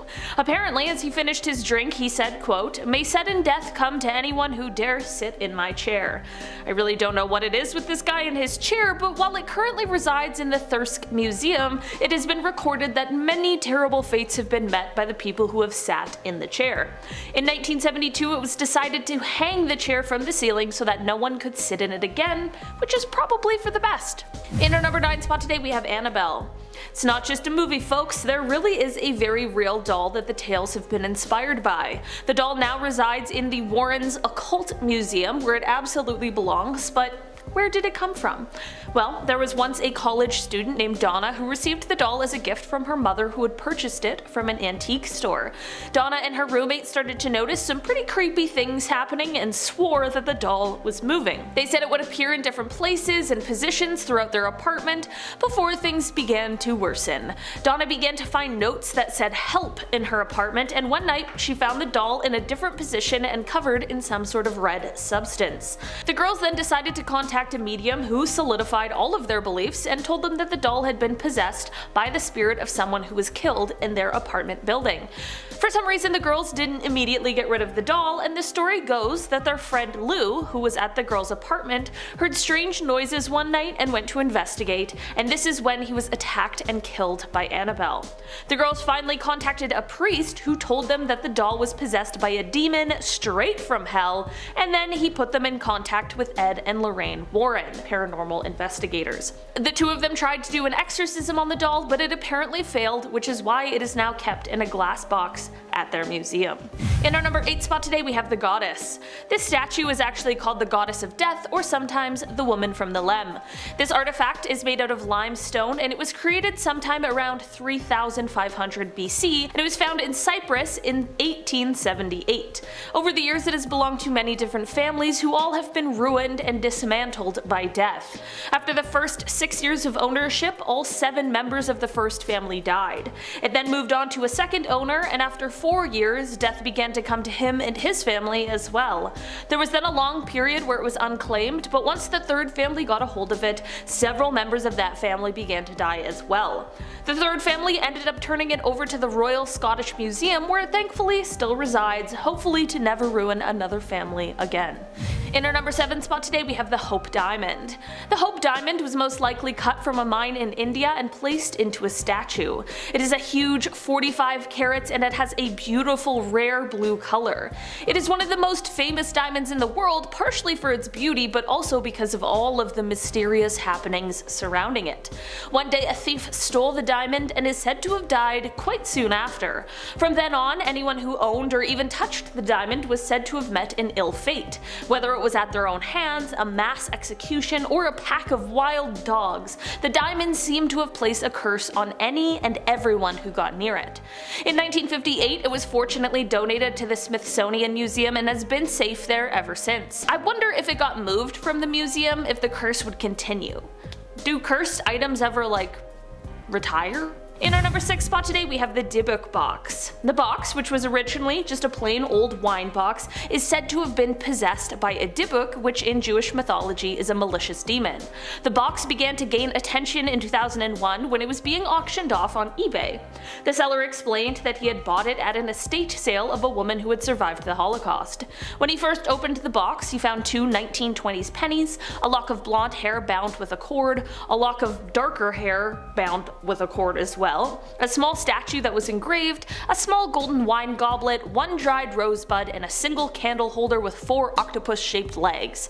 Since he bought the box, he reported that strange things began happening, such as really horrific nightmares for him and anyone who had stayed around or touched the box, and when he gave the box to his mother as a birthday gift, she suffered a stroke the same day. The box ended up in the hands of Zach Bagan, who is a paranormal investigator, and it now resides in his haunted museum. The box also gained even more attention in 2018 when Post Malone touched it, and has apparently been dealing with the repercussions of that ever since. So, I don't know what you want to do with that information. Number 6, the Woman from Lem. The Woman from Lem is an archaeological artifact, a small limestone statue representing a woman. The story goes that it will bring misfortune and death to those who possess it. The Woman from Lem is believed to have originated from a burial site in Lem, Cyprus, dating back to around 3500 BC. The origins of this thing are pretty murky, which just makes it even more mysterious and eerie. It's currently on display in the Royal Scottish Museum in Edinburgh. The curse is said to affect those who come into contact with the statuette, leading to a series of unfortunate events, including illness and death. And just like with any ancient cursed object, the bad stuff started happening when it was taken from its original location. Accidents, financial ruin, and premature death have been said to plague those who have interacted with the object, which is why the Woman from Lem has earned its nickname as the Goddess of death. At our number 5 spot, we have the Catskills crone. About 7 years ago, a pair of hikers were traversing the Catskill Mountains in New York State when they came across an old-looking statue in a cave. The object had nails driven into its eyes and a rope around its neck. They decided to bring the thing home with them for some reason, and things got weird. They began finding muddy footprints that would randomly appear in their home, and at one point, they even saw the apparition of a ghostly hag. They posted their experience on Reddit, hoping to gain some insight, and one of the folks who chimed in, known as Newkirk on Reddit, is the director of a museum specializing in cursed objects, and this is what he had to say. Hey everyone, you guys might remember that about 6 months ago there was a post in the sub from a hiker who claimed that he and a friend found a strange carving in a New York cave. Long story short, they took it home and boom, bad haunting, poltergeist activity, apparition, and wet footprints manifesting along with a strong scent of pond water. A full-blown haunting, if he was to be believed. There were lots of great responses in the thread, and after getting a few emails from friends who know what I do for a living, I logged in and threw my 2 cents into the ring. I'm the director of a paranormal and occult museum based out of Cincinnati, and he ended up sending the item to me. Half a year later, I can say with a good amount of certainty that the carving, which we've nicknamed the crone, is definitely haunted. I don't say things like that lightly, but within hours of the object arriving at my office, I'm fairly certain it pulled Jesus off a crucifix hanging on the wall, was the cause of phantom knocks, wet footprints on my couch, and we even caught it moving with a motion-activated camera. The last straw was when it tried to drop a television on my head. Next up is the Kohinoor diamond. This is a highly famous diamond with a long and storied history. Originally mined in India, the diamond has changed hands multiple times over centuries. Right now, the Kohinoor diamond is part of the British Crown Jewels and is set in the front of the Queen Mother's crown. It's on display in the Tower of London. There are tons of tales of the bad stuff that's happened to those who have had this diamond in their possession, specifically men. The diamond brings misfortune to male owners while bringing good fortune to female owners. It was in possession of various rulers, including the Mughals, the Persian rulers, and the Sikh Maharajas, before being seized by the British East India Company in the mid-19th century. The Kohinoor was presented to Queen Victoria in 1850, and since then, it's been part of the British Crown Jewels. And number 3 are the Maori warrior masks. Maori warrior masks, originating from the indigenous Maori people of New Zealand, are traditional artifacts that hold cultural and spiritual significance. These masks were created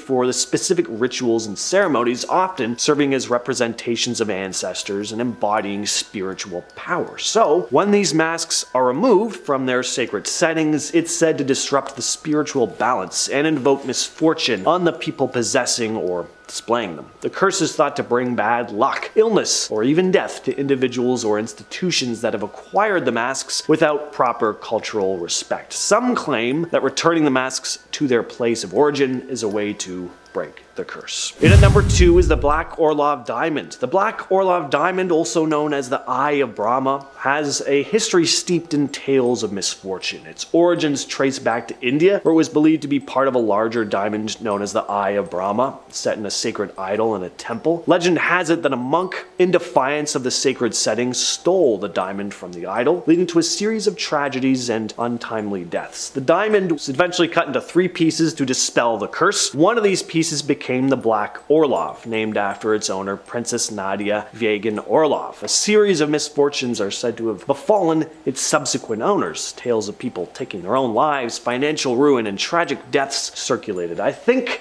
what I've learned from this list is that diamonds are bad, okay? Finally, though, we have the cursed Assyrian stele. This is an ancient artifact that was split into 2 pieces. One piece was found in 1879 in Syria and now sits in the British Museum. The other went to the Bonhams auction house in London. The British Museum had an opportunity to purchase the other half in 2014, but they decided against it. This lower half, which was up at auction, didn't have a whole lot of information behind it. It wasn't said how the stele stele left Syria, just that it had been gifted from father to son in the 1960s. So this led to some speculation that the artifact may have been taken illegally from its home country. I wonder if that's true. There's also a curse inscribed onto the stele, which may have also been a factor in not wanting to unite the two halves. The inscription, translated to English, reads, "Whoever discards this image from the presence of Salmanu puts it into another place, whether he throws it into water or covers it with earth or brings and places it into a taboo house where it is inaccessible. May the god Salmanu, the great lord, overthrow his sovereignty. May his name and his seed disappear in the land. May he live in a contingent together with the slave woman of his land." Number 10. Cursed Maori warrior masks. Maoris are indigenous people of New Zealand, and according to Maori tradition, the warriors carve and paint masks before a battle, and it's said if they die, their spirits live on within the mask. The warrior mask is an important part of their tradition. Now, Maori tradition dictates that a menstruating woman is tapu or taboo, and so are the masks. So if both of them come into contact with each other, it would invoke a curse. Also, pregnant women are considered sacred. So a Maori museum in Wellington, New Zealand tells pregnant and menstruating women to stay away from several sacred Maori artifacts, including traditional Maori warrior masks, as they could invoke a curse. If this could happen, why would they even show it off? This would stress me out if I went or even worked in this museum. Number 9. Thomas Busby's chair. Popularly known as Busby's stoop chair, this wooden chair is cursed by the spirit of Thomas Busby, who by the way was known to end the lives of many people. In 1702, before being put to death for his crimes, he requested to have a meal in his favorite local pub. Upon finishing his meal, he stood and said, "My sudden death come to anyone who dare sits on my chair." And ever since then, 63 people who dared to sit on the chair met untimely and terrifying deaths. World War II pilots who took turns in the chair perished during battle, a delivery man died in a car crash right after trying the chair out in the 1970s, and so on. In 1978, the pub's landlord gave the chair to the Thirsk Museum, along with strict instructions for it to be suspended above the floor, and it has been hanging there ever since. Number 8. The Crying Boy painting. The Crying Boy painting was painted by Italian painter Giovanni Braglin. Copies were widely distributed from the 1950s onward. The curse related to the Crying Boy painting began when it was reported that many houses containing the copy of the painting caught fire. But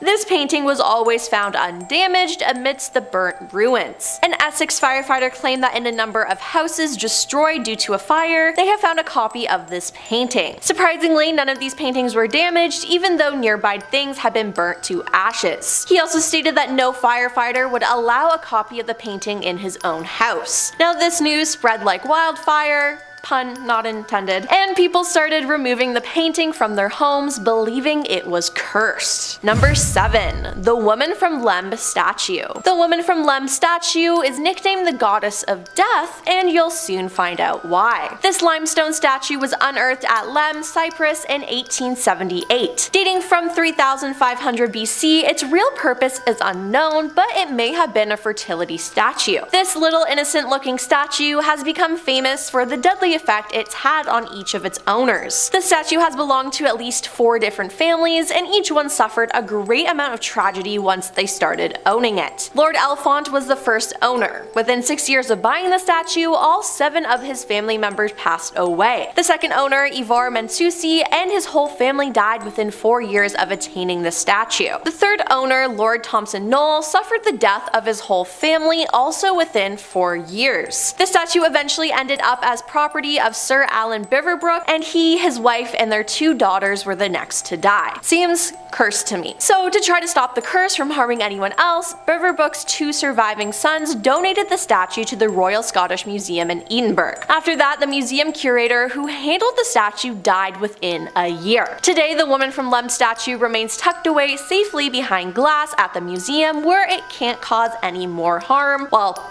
Hopefully. Number 3. Ed Gein Cauldron. Ed Gein ended the lives of people and was a grave robber. He created costumes, furniture, and other keepsakes from the bodies of his victims. A police raid on his house turned up masks literally made from human faces, a belt of nipples, and a corset created from a skin torso. To be clear, he never wore these costumes when ending people's lives. Instead, he donned them in the privacy of his home. Now, some masks appeared to be mummified, almost dried out, while others were more carefully preserved. A few had lipstick applied and looked more lifelike, and 4 had been stuffed with paper and hung on the wall of his bedroom, almost like hunting trophies. Leatherface from the Texas Chainsaw Massacre, Buffalo Bill from The Silence of the Lambs, and Norman Bates were all based on Ed. Zach paid $2,800 at an auction to take possession of the 25-gallon cauldron Ed used to discard his victims' entrails when he gutted them. The thing had been sitting in a Wisconsin woman's home, used as a flower pot ever since Ed's 1984 death in prison. When she died, her son wisely believed the cauldron was cursed and wanted it gone, so now it's Zach's. Number 2. Peggy the Doll. Warning, looking into this doll's eyes can cause you to have health issues or even get haunted. Please watch at your own risk. Now, Peggy the Doll is a 3-foot tall doll that has a blonde hair bob with glassy blue eyes and is considered to be the most haunted and dangerous doll in the world. After being purchased at a car boot sale, the owner began having nightmares and felt as though she was being haunted by the doll. She contacted Jane Harris, a paranormal and haunted doll investigator, and eventually sent the doll to her. Jane and her team of psychics began working with the doll, running experiments, or having paranormal sessions with it, and began posting photos and videos of the doll online. That is when she began to receive comments from people who had seen the video, and immediately after viewing began to have chest pain, nausea, and or crippling headaches. So yes, she can haunt you through a screen. Jane has come to the conclusion that the doll is possessed by the spirit of a woman who was born in 1946 who died of a chest-related condition like asthma. Now, Peggy's picture alone is said to cause anxiety, heart attacks, and headaches. Now, Peggy is treated with extreme respect in the museum. She has her own room and a spirit box which is linked up to the room so guests can interact with her if they wish. Many guests have received very strange feedback through the spirit box, including being called out by name and conscious replies to certain questions asked on her guided tours. Now, looking up information about Peggy was absolutely terrifying, and Peggy, if I accidentally looked into your eyes, I am so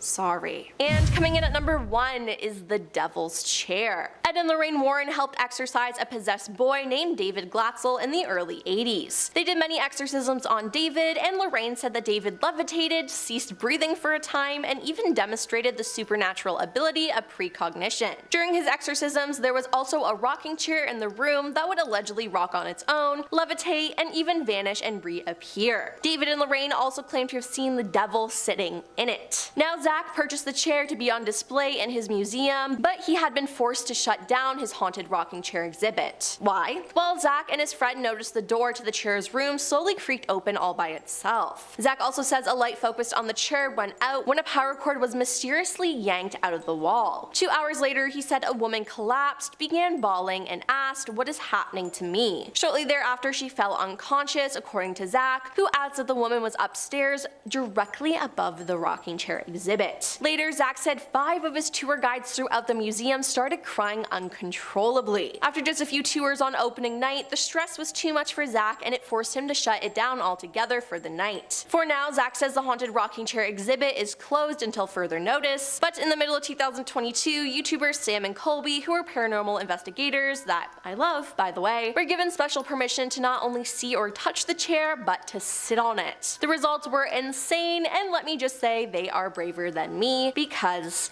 wow. In our number 10 spot, we have the Screaming Skull. Bettiscombe Manor is often referred to as the House of the Screaming Skull thanks to a legend that dates back to the 19th century. Legend goes that the owner of the manor at the time of this legend had a slave who fell seriously ill. As he lay dying, he had one last request, which was to have his body returned to his home. It's a pretty fair request and truly the least this family could have done for the man. In fact, he even said that he would never rest until his body was returned home. Of course, the owner of the manor was a huge piece of work who refused, citing that this would make the burial far too expensive, and instead he ended up having the body buried on the grounds of the manor. It is said that after this, the village in which the manor resides was plagued with ghostly screams and cries coming from the cemetery. Apparently, at the manor, they began experiencing things like the windows rattling and the doors slamming, seemingly of their own accord. Listen, I wish that this man could have just rested at home like he was supposed to be,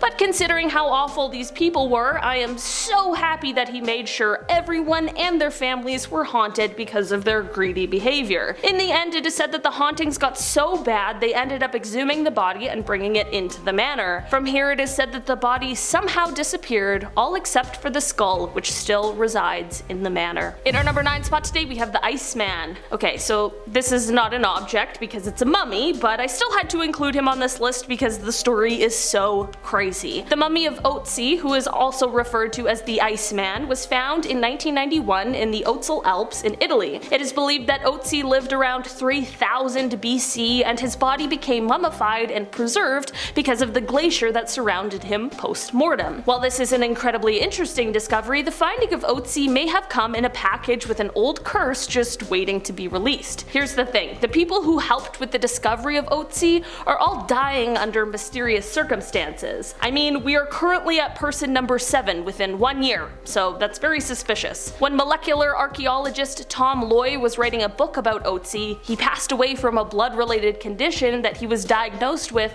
shortly after becoming involved with the Iceman. The German tourist Helmut Simon, who discovered the mummy, felt his death while hiking in the same spot he saw Otzi. Dieter Warnick, who was the head of the mountain rescue team that was assigned to finding the mummy, died of a heart attack at just age 45, just an hour after Simon's funeral. To avoid this becoming an hour-long list, I'll stop here, but that is just half of those who seemingly fell victim to the curse of the Iceman. I don't know, maybe disturbing a man who's been in the same spot for 53 centuries wasn't the best idea anyone has ever had. In our number 8 spot today, we have the Atlantis Ring. The Atlantis Ring was originally made of clay, and it was found in 1860 in the Valley of the Kings in a tomb of an Egyptian high priest. It was then passed on to Howard Carter, who kept it until he passed away in 1939. The ring was believed to be at least 5,000 years old, and it had geometric symbols carved into it that were unlike anything known in Egypt. Here's where the story gets a little weirder though.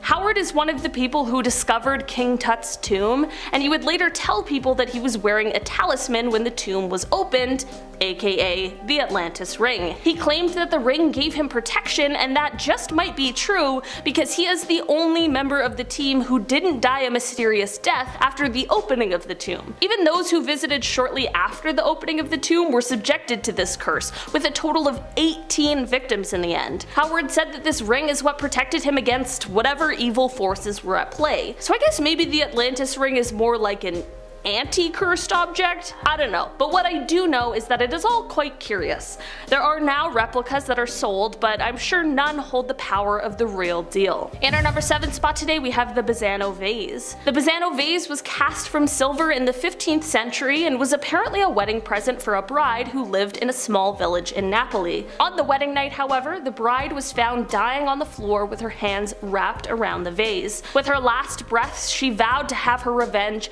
and at this point it became unclear whether the vase was already cursed, or perhaps if this may be what caused the curse in the first place. As time went on, the vase was handed from person to person within her family, and with each new owner came a mysterious death. Because of this, the family decided to hide the vase away in some sort of secret location, and this worked for a while until the vase was unearthed once more in 1988. The vase also contained a piece of paper from the family that warned, "Beware, this vase brings death." Well, of course, whoever found this vase did not listen, and instead they sold the vase once again. The first buyer, who is said to have been a pharmacist, owned the vase for 3 months before passing away under mysterious circumstances. Then there was the 37-year-old surgeon who died after having the vase for 2 months. After this was the archaeologist who only made it 3 months with this vase in his possession, and at this point, you get where this is going. At this point, we don't know exactly where this vase ended up, but I'm hoping it's somewhere deep deep underground, or in space, or somewhere else far, far away from us all. In our number 5 spot today, we have the goblet. This is an item that was found in a museum, but it was a museum of specifically haunted things, so I feel like it still counts. This goblet is said to have been used for rituals of necromancy, which poses a few questions for me personally. What did they put in it and presumably drink out of it? Holy water? Wine? Blood? All the above? Who knows? Either way, here's the real kicker. This goblet was of course for sale on eBay because why not? And the seller was claiming that it has an amazing energy to it. Okay, what kind of energy? Well, they said that some find it strangely positive, but that many perceive it as negative and malignant. Alright. Don't think I'll be bidding on that auction, to be perfectly honest. In our number 4 spot today, we have the Surrey ghost car. On December 11th, 2002, a call came into the Surrey Police Department. The caller reported that they had just seen a car lose control and run off the road and then presumably crash. It was of course an emergency call, but not necessarily anything out of the ordinary. That was until authorities got to the location and realized that they couldn't find any evidence of a crash. They kept searching and ended up finding a maroon colored car that was nose down in a ditch nearby, but this car was covered in so much undergrowth that it must have been here for months. This meant that somehow this crash went undetected for 5 months, and worst of all, so did the body that lay nearby. Using dental records, they were able to identify the body as a man who had been wanted for robbery since July of that year. It is said that the sighting of the car leaving the road was a ghostly replay of the events that had taken place 5 months prior. In our number 3 spot today, we have doorknobs. To be honest, I wasn't expecting to ever hear about haunted doorknobs, but this might just be a thing that really does exist. These doorknobs were listed on eBay, and the seller explained that they were once the knobs seen on the doors at an asylum, which truly lands on the list of creepiest places in the world. Considering everything that is said to have gone on at places like these, it truly doesn't surprise me one bit. We're looking at you, lobotomies and other horrific mental health treatments of the past. These doorknobs must have quite literally opened the door to some terrifying things that I'm sure many of us would prefer to not even think about. According to the eBay listing, the asylum that they came from after it was abandoned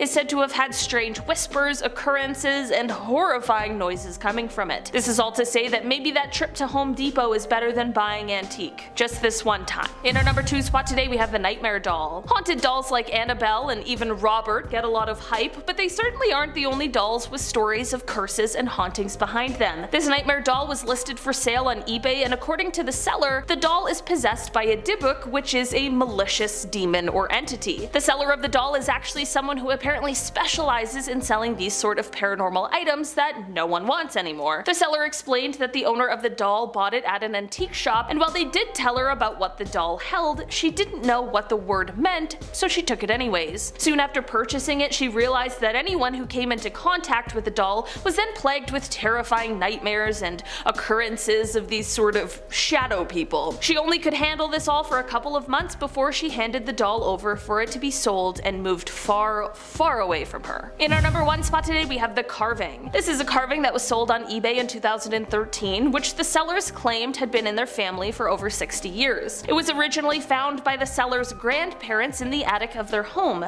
This was back in the 1950s, and when it was found, the grandparents asked the original owners of the home where it had come from. They explained that it was a gift from a prisoner who is said to have carved it. The seller explained in their post that, quote, anyone who comes in contact with it seems to feel strange or creeped out by it. The statue mostly didn't cause too much harm. That was until the seller tried to put it on display in their home. Once it was taken out of an old box and placed in a cabinet, strange occurrences began. They said that, quote, I began to experience the television turning off and on, lights coming on in rooms no one was in, the kids' toys coming on in the middle of the night in their room at 3 a.m. At the end of the day, despite the troubles this person had with the statue, they still ended up selling it for $85. Not a bad deal. Get rid of a demon and gain some cash for it. Number 9. Charles Manson's cremated ashes. Charles Manson was a criminal who created a cult called the Manson family. It was active in California in the late 1960s and early 1970s. Now, the group consisted of approximately 100 followers who had lived an unconventional lifestyle and frequently used psychoactive substances. Now, the members of the cult believed that he was Jesus Christ and followed everything he did. Now, some members committed a series of 9 deaths at 4 locations in July and August of 1960. 1969. In 1971, Manson was convicted of first-degree homicide and conspiracy to commit homicide for the deaths of 7 people, including the film actress Sharon Tate. When Charles Manson died, his body was cremated, and some of his followers actually took fragments of his ashes to keep as a memento. This led to such creations as the Ryan Almighty blood paintings of Manson, in which the eyes were filled in with Charles's own cremains. Painted in Ryan's own blood, the artistry has to be appreciated, but the morbidness of the painting with the cremated ashes included makes for a unique piece to say the least. This very painting is on display at the museum along with other Charles Manson memorabilia, including a prison-worn outfit, Manson's own TV, and even more ashes in a display case along with Manson's dentures. Number 8. Love Ranch Bed. Zach acquired the bed and bedroom furniture of Bunny Ranch and Love Ranch owner Dennis Hoff, which eerily includes the mattress Dennis died on. Dennis died in that room of a heart attack on October 16, 2018. He was 72 years old. Now this just so happens to be the same mattress Lamar Odom was on when he overdosed 3 years prior in October 2015. Safe to say a lot of bad things have happened on that mattress. Zach says they never swapped out the mattress in the Love Ranch room, and now folks at the legal Nevada brothel believe it's cursed. Zach said that he was told that the bed was cursed, so of course he wanted to add it to his collection. Number 7. Dr. Jack Kevorkian's van. Jack Kevorkian publicly championed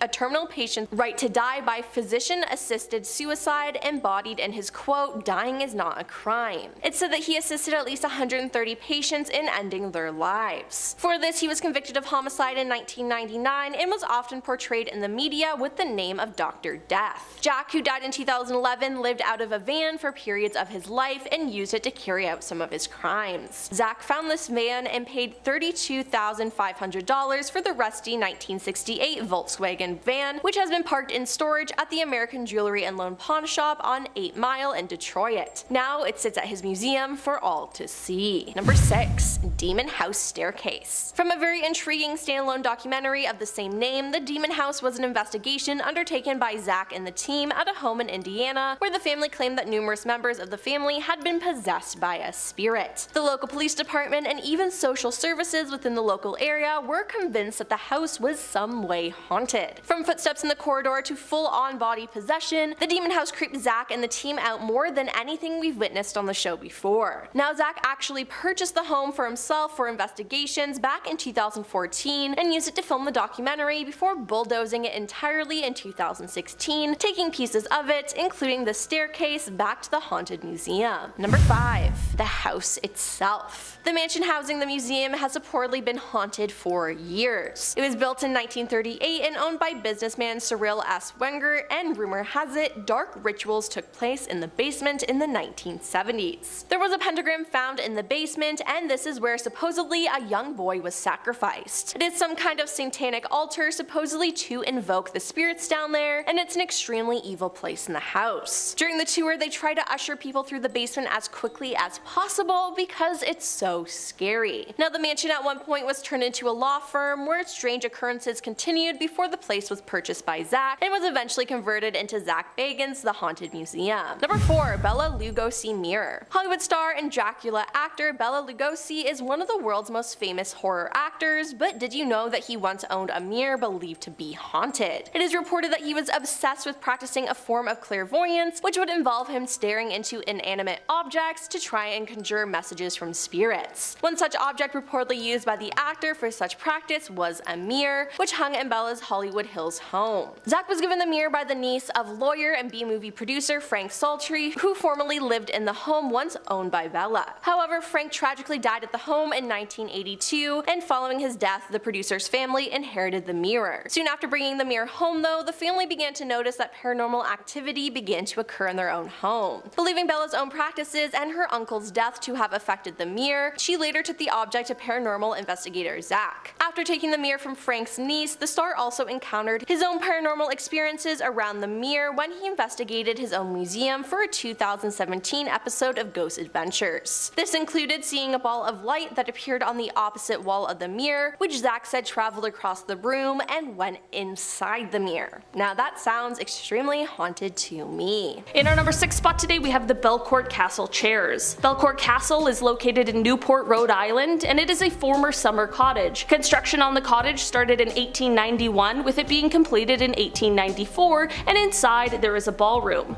This ballroom is important because it is said that it holds a group of haunted chairs. People who have visited the castle have reported a ton of strange happenings regarding this specific set of chairs.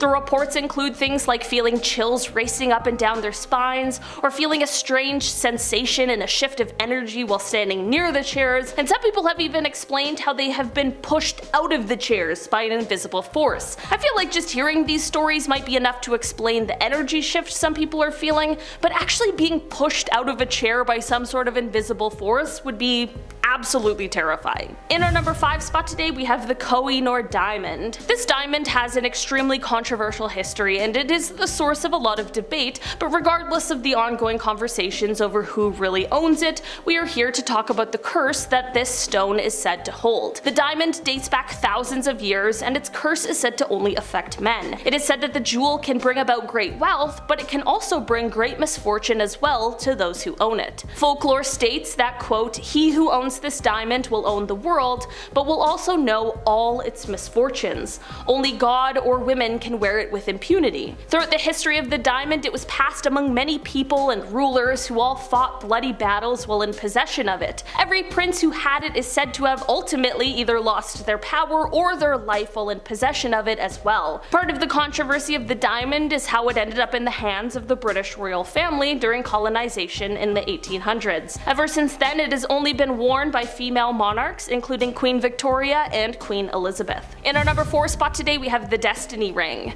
Rudolph Valentino was an incredibly famous silent film star before he passed away at the super young age of just 31 years old, and there are many out there who believe his untimely death was caused by the Destiny Ring. This ring is one that he picked up from a California jeweler. Before purchasing it, there were warnings of the stories which claimed that this ring was cursed, but Rudolph decided to go ahead with the purchase anyway. It is said after this ring came into his possession, his luck began to turn. The movies he starred in started to do poorly, some even flopping, and his career began to struggle. From there, he fell incredibly ill, and when he passed away, he was wearing this cursed ring.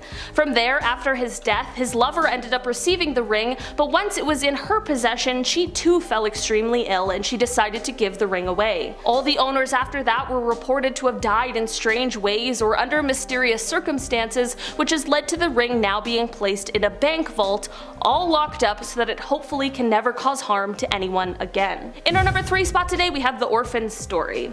This is a book that was originally written in the early 1600s, but it didn't end up getting published until 2018. The Orphan's Story is about a 14-year-old Spanish boy who heads to the Americas. You know, a classic kind of coming-of-age, feel-good story, right? Well, not exactly, and that is exactly the reason why it took so long for it to be published. While the curse in this book doesn't come from the story itself, there is something dark lurking in those pages. The book's publisher, Belinda Palacios, who worked on the book for 2 years, explained that throughout those years, she was often warned of the cursed book and how every publisher who had tried to work on it before ended up passing away in a mysterious way before they could finish the book. When Belinda looked into this, it turned out to be true. Her research showed that those who tried to edit the book before either found themselves in horrible accidents or with strange illnesses. Luckily, Belinda made it through the process unscathed, so let's hope that maybe the curse has been lifted. Either way, it's probably one I'll personally stay away from. In our number 2 spot today, we have the van. Dr. Kevorkian was a man who's called an angel of death. If you haven't heard of these people before, they are doctors who like to euthanize patients, normally against their will. So this piece of work was doing just that, and one of his most important tools chose was his large white van. Yeah, huge red flag already. The van later went on to have the nickname Deathmobile, and it made headlines again when it found its way into a pawn shop. The reason the person who had previously had it didn't want it anymore is because they claimed that there were strange occurrences that began happening once it was in their possession. This story led to paranormal investigator and ghost hunter Zach Baggin purchasing it. Apparently people who enter the van immediately feel just overwhelming sadness, and they also feel like there are unseen eyes that are watching them at all times. In our number 1 spot today we have the cursed chest. The story of this cursed chest starts off with a horrible person named Jeremiah Graham who is said to have been making preparations for his firstborn son. Part of these preparations was having a hand-carved chest made, and the person he got to make this chest was a man who he had enslaved named Remus. When Remus finished the chest, Jeremiah was not satisfied, so he began to harm Remus, who would unfortunately later pass away from his injuries. The other people who lived and worked in the home were rightfully horrified and angry about this situation, so they decided to sprinkle dried owl blood inside of the drawers, all while placing a curse on the chest. It is said that the curse brought tragedy to anyone who put their clothes inside of it, and apparently it is a curse that is working with a vengeance, as it is said that this chest and the curse are responsible for taking the lives of at least 16 people. The Haunted Shop Ledger. A family in Kent donated this haunted book to Brighton's most haunted house, Preston Manor, in 2015. The ledger, which dates from the First World War, was discovered bricked up in a shop wall in Brighton by a worker when he was demolishing the building in 1988. He took the ledger home, and soon after, he and his daughter began experiencing visions of men, women, and children, and a soldier with a horse.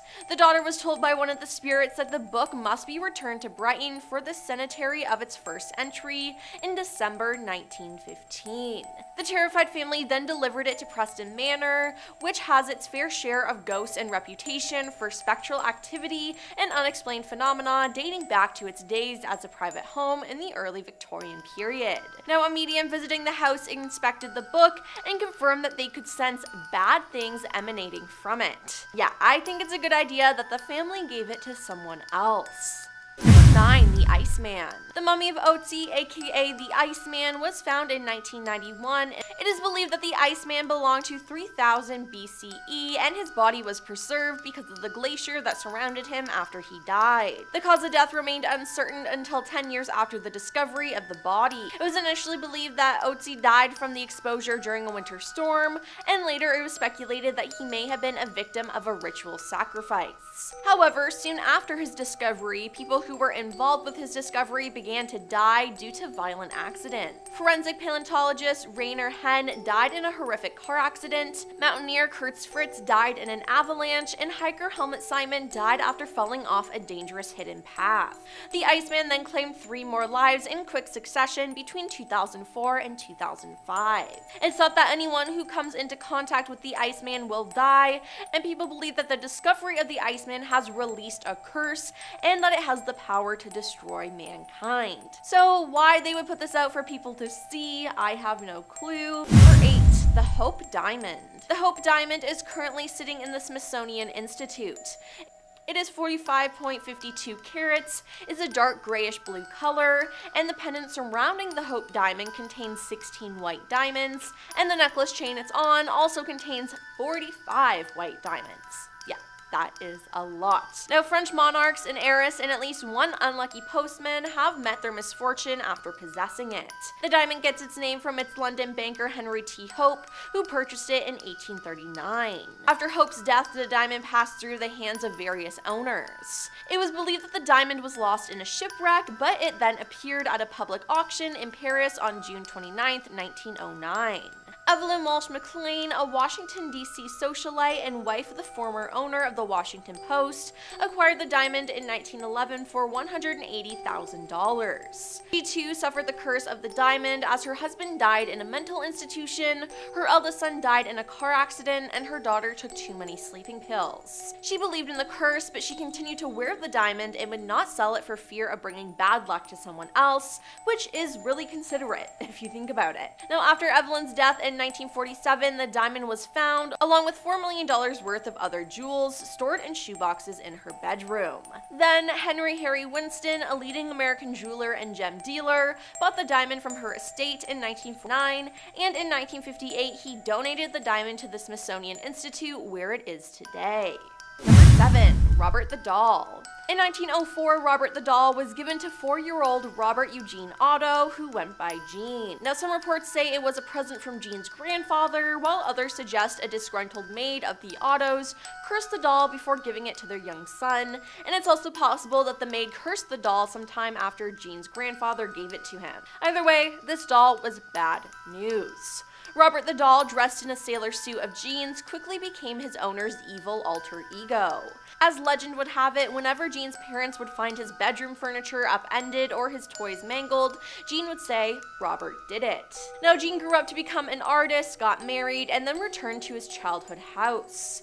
Gene set up a new area for Robert in the attic, and passerbys claimed that Robert would switch positions without any help and watch them from the window while they walked by, before handing Robert over to the Fort East Martello Museum. Now, according to local folklore, the doll has caused car accidents, broken bones, job loss, divorce, and a cornucopia of other misfortunes. And museum visitors supposedly experience post-visit misfortunes for failing to respect Robert. Number 6. The Louvre. Yep, you heard it here first. It appears that the whole Louvre is haunted. Long before the Louvre was a museum, it was a fortress dating back to the 12th century, so there's no doubt that there's some paranormal activity there. Now, the Louvre's most infamous apparition is a butcher by trade. He became a favorite henchman of Queen Catherine de' Medici in the 16th century. Now, suspecting he knew one too many secrets about the royal family, the cunning queen planned his death. It is said that from beyond the grave, Jack returned to haunt the royal family, living in the palaces of the Louvre. Nicknamed the Red Man of the Tuileries, he can still be spotted dressed in red, moving about the museum and the nearby gardens. Now, Napoleon claimed to have seen his likeness in 1815. 5. The Cursed Amethyst. The Cursed Amethyst is located at the Natural History Museum, but before it made its way there, it was owned by 19th century polymath Edward Heron Allen. The story surrounding the stone says that it was stolen from the temple of god Indra during the Indian Mutiny by Colonel W. Ferris, an officer of the Bengal Cavalry. After Ferris's death deteriorated and he died, the Cursed Amethyst was passed on to his son. Now, the curse of the gem was so strong that he eventually decided to have it stored away in a bank vault inside 7 locked boxes with a note of warning to anyone who dared handle it. Now, Edward also left strict instructions not to remove the amethyst until 33 years after his death. Now, after facing a string of health and financial misfortunes, Edward made several attempts to get rid of the stone, but they all proved unsuccessful, as each time it was returned to him. Then Less than a year after his death, though, his daughter donated the amethyst to the Natural History Museum, where it is on display in the vault. Now, why she would ignore his instructions, I have no clue, but they were strict instructions, so I don't think any of us should get near that piece of amethyst. In our number 4 spot, we have the milk cartons. This one is so movie-like, it's creepy. A man was pouring himself a cup of tea, and as always, he put some milk in his tea. He heard the doorbell ring, so he put the milk in the fridge and then went to answer the door. When he came out, he saw the milk beside his tea. He thought, well, that's weird. I thought I put the milk in the fridge. So he goes to put the milk in the fridge, and lo and behold, there are 2 milk cartons. He swears that he never bought a second milk. Whoa, this was definitely a glitch of the Matrix. Please, universe, let me experience something like this in my life. In our number 3 spot, we have the prediction. This Reddit user was 40 years old and recently divorced and just chatting to an employee at the time when she suddenly saw a flash in her mind of her being married to this employee and with 2 kids, and they were living somewhere hot. Flash forward to 5 years in the future where she is actually married to this guy, has 2 kids, and he just recently got a promotion to move to the Middle East. Is this one a glitch or a psychic prediction? And are glitches just psychic predictions? I think possibly yes, but curious to know your thoughts. In our number 2 spot, we have 2 women eat times 3. In this photo, there appears to be 2 women in 3 consecutive booths, one after the other, and they are each wearing the same color or a version of the shade in the exact place. Each woman seems to have similar hairstyles, with the color only changing slightly due to the age. Many people have speculated that the picture shows us 3 alternate reality dimensions where one of the women is older or younger, her hair is a bit shorter, etc. And I would have to agree. How is this even real? How did all of these women choose the same restaurant, and how are they seated beside each other? Huh? Clearly this photo is a blip in the matrix and showing us 3 realities. In our number 1 spot we have the bald spots. This photo is crazy, so crazy that it just had to be in first. What are the odds of 5 men with the same bald spot all sitting on the same bus in a seat that is one after the other? How? Something happened in the Matrix that day, clearly, and it created this blip. This is honestly magical to look at. Seeing this just brought the biggest smile to my face and put me in a state of wonder about the mysteries of the world that are yet to be discovered. I hope it did the same for you. Hidden behind a secret door in Denmark's Little Museum of Nykøbing Falster, sorry, my Danish isn't very great, museum workers uncovered something straight out of a nightmare. A grotesque, wolf-headed humanoid preserved with unnerving realism. During renovations in 2017, staff stumbled upon a concealed chamber containing crates, documents, and sketches belonging to the eccentric Cornelius S.C. Rotter, the building's mysterious former owner. Among his bizarre collection was this unsettling figure carefully crafted from animal fur, bones, and disturbingly lifelike materials, sparking whispers of occult rituals and forbidden practices. Museum curators remain baffled, uncertain whether Rotter intended this creature as dark art, a ceremonial relic, or something far more sinister. Whatever the truth, it now remains locked safely away from public eyes, hidden in the back rooms,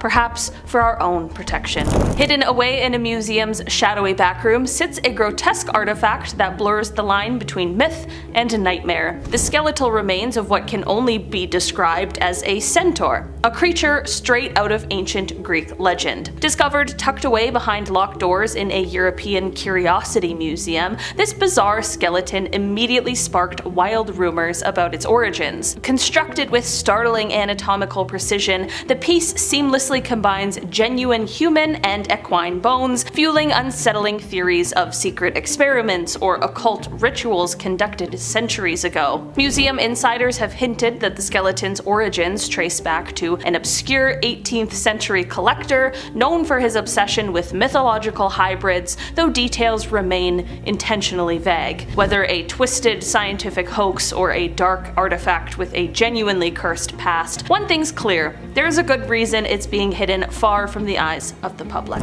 Tucked away in a dimly lit museum storage room, hidden from public view, stands an artifact so strange it immediately sparks a sense of dread. A skeletal creature with oversized, almost alien features, known simply as the Atacama skeleton. Originally discovered in Chile's Atacama Desert, early tests baffled researchers due to its tiny size, elongated skull, and startlingly abnormal anatomy, fueling wild theories that ranged from extraterrestrial life to ancient curses. More detailed analysis eventually confirmed it was human, yet the mutations that warped its bones remained an eerie mystery, some speculating that ancient rituals or secretive experiments were involved. Now locked away behind closed doors, the skeleton remains a haunting relic, too unsettling to display openly, too intriguing to completely discard.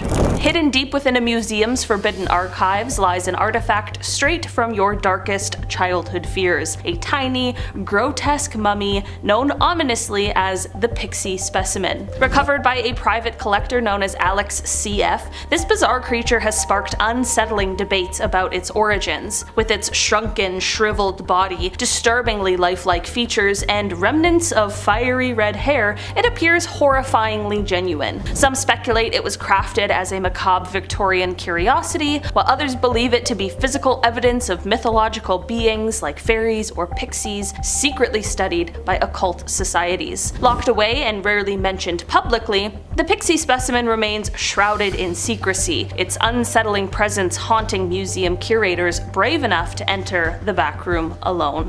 Hidden in a dark museum storeroom lies an artifact so terrifying it feels plucked straight from sailor legends, known as the Fiji mermaid. Originally displayed in sideshows during the 19th century, this particular specimen is among the most unnerving ever discovered. Combining the dried upper torso of a monkey with the scaly body of a fish, its grotesque, glassy-eyed stare has sparked rumors of dark rituals, curses, and sightings of real aquatic humanoids. Sailors once believed owning a Fiji mermaid brought storms, shipwrecks, and madness, making museums hesitant to place them openly on display. Locked away, carefully hidden from public view, this creature now sits silently, fueling chilling whispers about what else the seas and secret museum storerooms might be hiding. Locked away in a museum's hidden chambers lies a chilling reminder of humanity's ancient past, the shockingly preserved body of the Tulland Man. Discovered buried deep in a Danish peat bog, this 2,400-year-old Iron Age sacrifice victim looks disturbingly fresh, as if frozen in eternal sleep. Thanks to the bog's unique chemistry, scientists were not only able to determine exactly what his final meal was, but they could even lift his fingerprints after thousands of years. The rope still tightened around his neck suggests a grim, ritualistic end, fueling unsettling stories about ancient curses or vengeful spirits connected to his death. Museums carefully restrict access to him, afraid not just of damaging this priceless artifact, but perhaps wary of something darker lingering around the Tulland Man's eternal resting place. Buried deep inside the vault of an undisclosed museum lies a chilling artifact you'd hope never to encounter, a bizarre, two-headed, bat-like creature preserved with disturbingly lifelike realism. Known simply as the dual-headed bat, this twisted specimen was first rumored to be discovered hidden within an old Victorian mansion, stashed away inside a locked chest marked with strange, illegible symbols. Its grotesque appearance, featuring sharp teeth, elongated limbs, and unsettlingly expressive faces, immediately sparked rumors of occult practices and dark alchemical experiments from the past. Curators remain tight-lipped about its true origins, perhaps fearing that its mysterious presence brings with it sinister energies best left undisturbed. Hidden in the deepest archives of a museum's forbidden collection rests an object so chilling, many believe it holds a genuine demonic presence: the horned demon mummy. Sealed carefully in a velvet-lined wooden box, this tiny skeletal figure with sharp horns, pointed ears, and grotesque fur-covered legs immediately conjures images of dark rituals and forbidden occult ceremonies. Rumored to have originated from an 18th century occultist who claimed to have summoned creatures from the infernal realms, this artifact was quietly donated to the museum under very mysterious circumstances, accompanied by warnings never to open its enclosure after midnight. Museum employees whisper tales of strange noises and unexplained shadows around its location, leading to it being carefully locked away, far from curious eyes that might accidentally awaken something best left sleeping. Hidden deep within a museum's secret storeroom sits Sydney Knows, an antique fortune-telling machine with a reputation darker than its cheerful, painted smile would suggest. Originally popular in the early 20th century arcades, visitors would insert a penny and eagerly await Sydney's predictions printed on small cards. But soon, unsettling stories emerged. Sydney's predictions often came disturbingly true, frequently foretelling accidents, illnesses, or tragedy. Some visitors claimed the doll's eyes would follow them, and whispers circulated of late-night workers hearing laughter or seeing Sydney operate without being activated. Frightened by the growing legend, museum staff quietly removed the machine from display, locking it securely away, though some still wonder if Sydney already knows exactly what awaits those who disturb him again. In a dimly lit museum archive sits one of the most unsettling children's books ever created, a pop-up book titled Medical Oddities: Nature's Anomalies and Carnival Gaffes. While pop-up books usually enchant children with playful characters, this particular popular volume does exactly the opposite. It is definitely not a children's book. Within its pages lurks a disturbingly realistic, mummified human face, accompanied by eerie photographs and unsettling descriptions of sideshow performers and bizarre anatomical specimens. Originally created as a macabre curiosity from the Neville Colmore collection, the book quickly gained notoriety when rumors began to surface about it causing nightmares, insomnia, and unexplained illnesses among those who dared to read it. Museum curators quietly pulled it from public display, locking it securely away, wary of the strange aura and the unsettling feeling that some pages are better left unopened. In our number 10 spot, we have the same shirt. In this instance, a man was out at a restaurant and was about to eat a meal when he discovered something weird. The man seated behind him had the same shirt as him. But if you think that's funny and a bit strange, imagine a third man seated in the seat behind the second guy, and he had the same shirt on too. What are the odds that 3 people with the same shirt would be seated in 3 consecutive tables, one after the other, in the same place? Definitely a glitch in the universe. In our number 9 spot, we have Time War. This is a story told by a Reddit user who took the same route to get to work every single day. This route would be 45 minutes there and 45 minutes back. With traffic, it was a bit more. Anyways, it of course blew his mind when one day he went the same route to work and got there in 30 minutes, which he says is impossible. He checked his phone and sure enough, he saw a text from 30 minutes prior about leaving the house. Till this day, he is convinced that somehow he went through a glitch in the Matrix. This actually has happened to me before, but it was as if I was sleeping on my drive home, as I don't remember getting from one place to the other. Maybe it's best I just don't drive. In our number 8 spot, we have the triple van. If you thought the same t-shirt was weird, then what about the same red van that's the same make, year, and model, all in a lineup, one after the other at a toll booth? Mind blown. If that is not a glitch in the universe, then I don't know what is. Unless they are all besties who have the same things and decided to get the same cars, this is truly wild. What do you think? Is this proof that we probably live in a simulation? Let me know in the comment section below. In our number 7 spot, we have couple swap. I love this one as it is truly very, very strange. In this photo, you see 2 couples at the same restaurant and they appear to be wearing the opposite of each other, but they look quite similar. The man on one side is wearing pink and the man on the other side is wearing green. The woman on one side is wearing pink and the woman on the other side is wearing green. They are the exact same shades of these 2 colors, and what makes this picture even weirder is that the men both have white hair and the women both have black hair. If you were to put a mirror between them, it would almost be like they are from different opposite dimensions. In our number 6 spot, we have the 3 blondes. Another photo that I'm sure is proof that we are living in the Matrix, y'all. This is a photo of 3 women on a bus that have the same 80s blonde blowout, are wearing black leather jackets and blue jeans. Also, they are all seemingly sitting the same. Whoa, this is wild to me. I hope someone on the bus pointed this out to them so they could all meet their real life doppelgangers. Did 3 different versions of the same woman from different dimensions collide for this one bus ride? I sure hope so. In our number 5 spot, we have the remote. This story sounds a little bit more like they may be housing a ghost rather than it was a Matrix glitch, but since the latter is what this Reddit user believes, I'll leave that up to you to decide. Apparently, a woman and her husband lost their TV remote and could not find it anywhere, that they decided to order a new one. Naturally, on the day the remote was being dropped off, this woman went to her door to get the remote from the delivery person, brought it inside, went to her couch to sit down and watch TV, only to look down and see her old remote sitting in the middle of the carpet in front of the TV. What? That's too crazy to not be a ghost, right? I don't know, maybe it was a Matrix glitch. Would love to know your thoughts in the comment section below. Number 4, the unlucky mummy.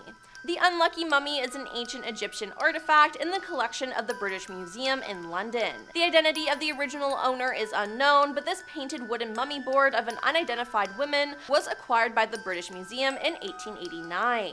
Now, the unlucky mummy isn't actually a mummy, but the mummy board or coffin lid of a high-status woman who lived in around 950 to 900 BCE. Discovered in Thebes in the 1800s, the 4 young Englishmen who first purchased the mummy all died in unfortunate circumstances. The mummy board has acquired a reputation for bringing misfortune, as it has been credited with causing death in large-scale disasters such as the sinking of the RMS Titanic in 1912, thereby earning the nickname the Unlucky Mummy. Now, the Unlucky Mummy has also been linked to the death of British writer and journalist Bertram Fletcher Robinson. He conducted research into the history of the artifact whilst working as a journalist for the Daily Express newspaper during 1904. He became convinced that the Unlucky Mummy had malevolent powers and died just 3 years later at age 36. Now, with a nickname like that, I'd stay away from it too. Number 3. Begging Bowl. The Traveling Museum of the Paranormal and Occult has something of nightmares. They have a gilded money skull, often referred to as a begging bowl, that was once used by monks to appease angry spirits in Tibet. Skulls of all kinds, including human skulls, were often created as offering plates in which wine, bread, and often blood were offered to vengeful demons in order to drive them away from a holy place.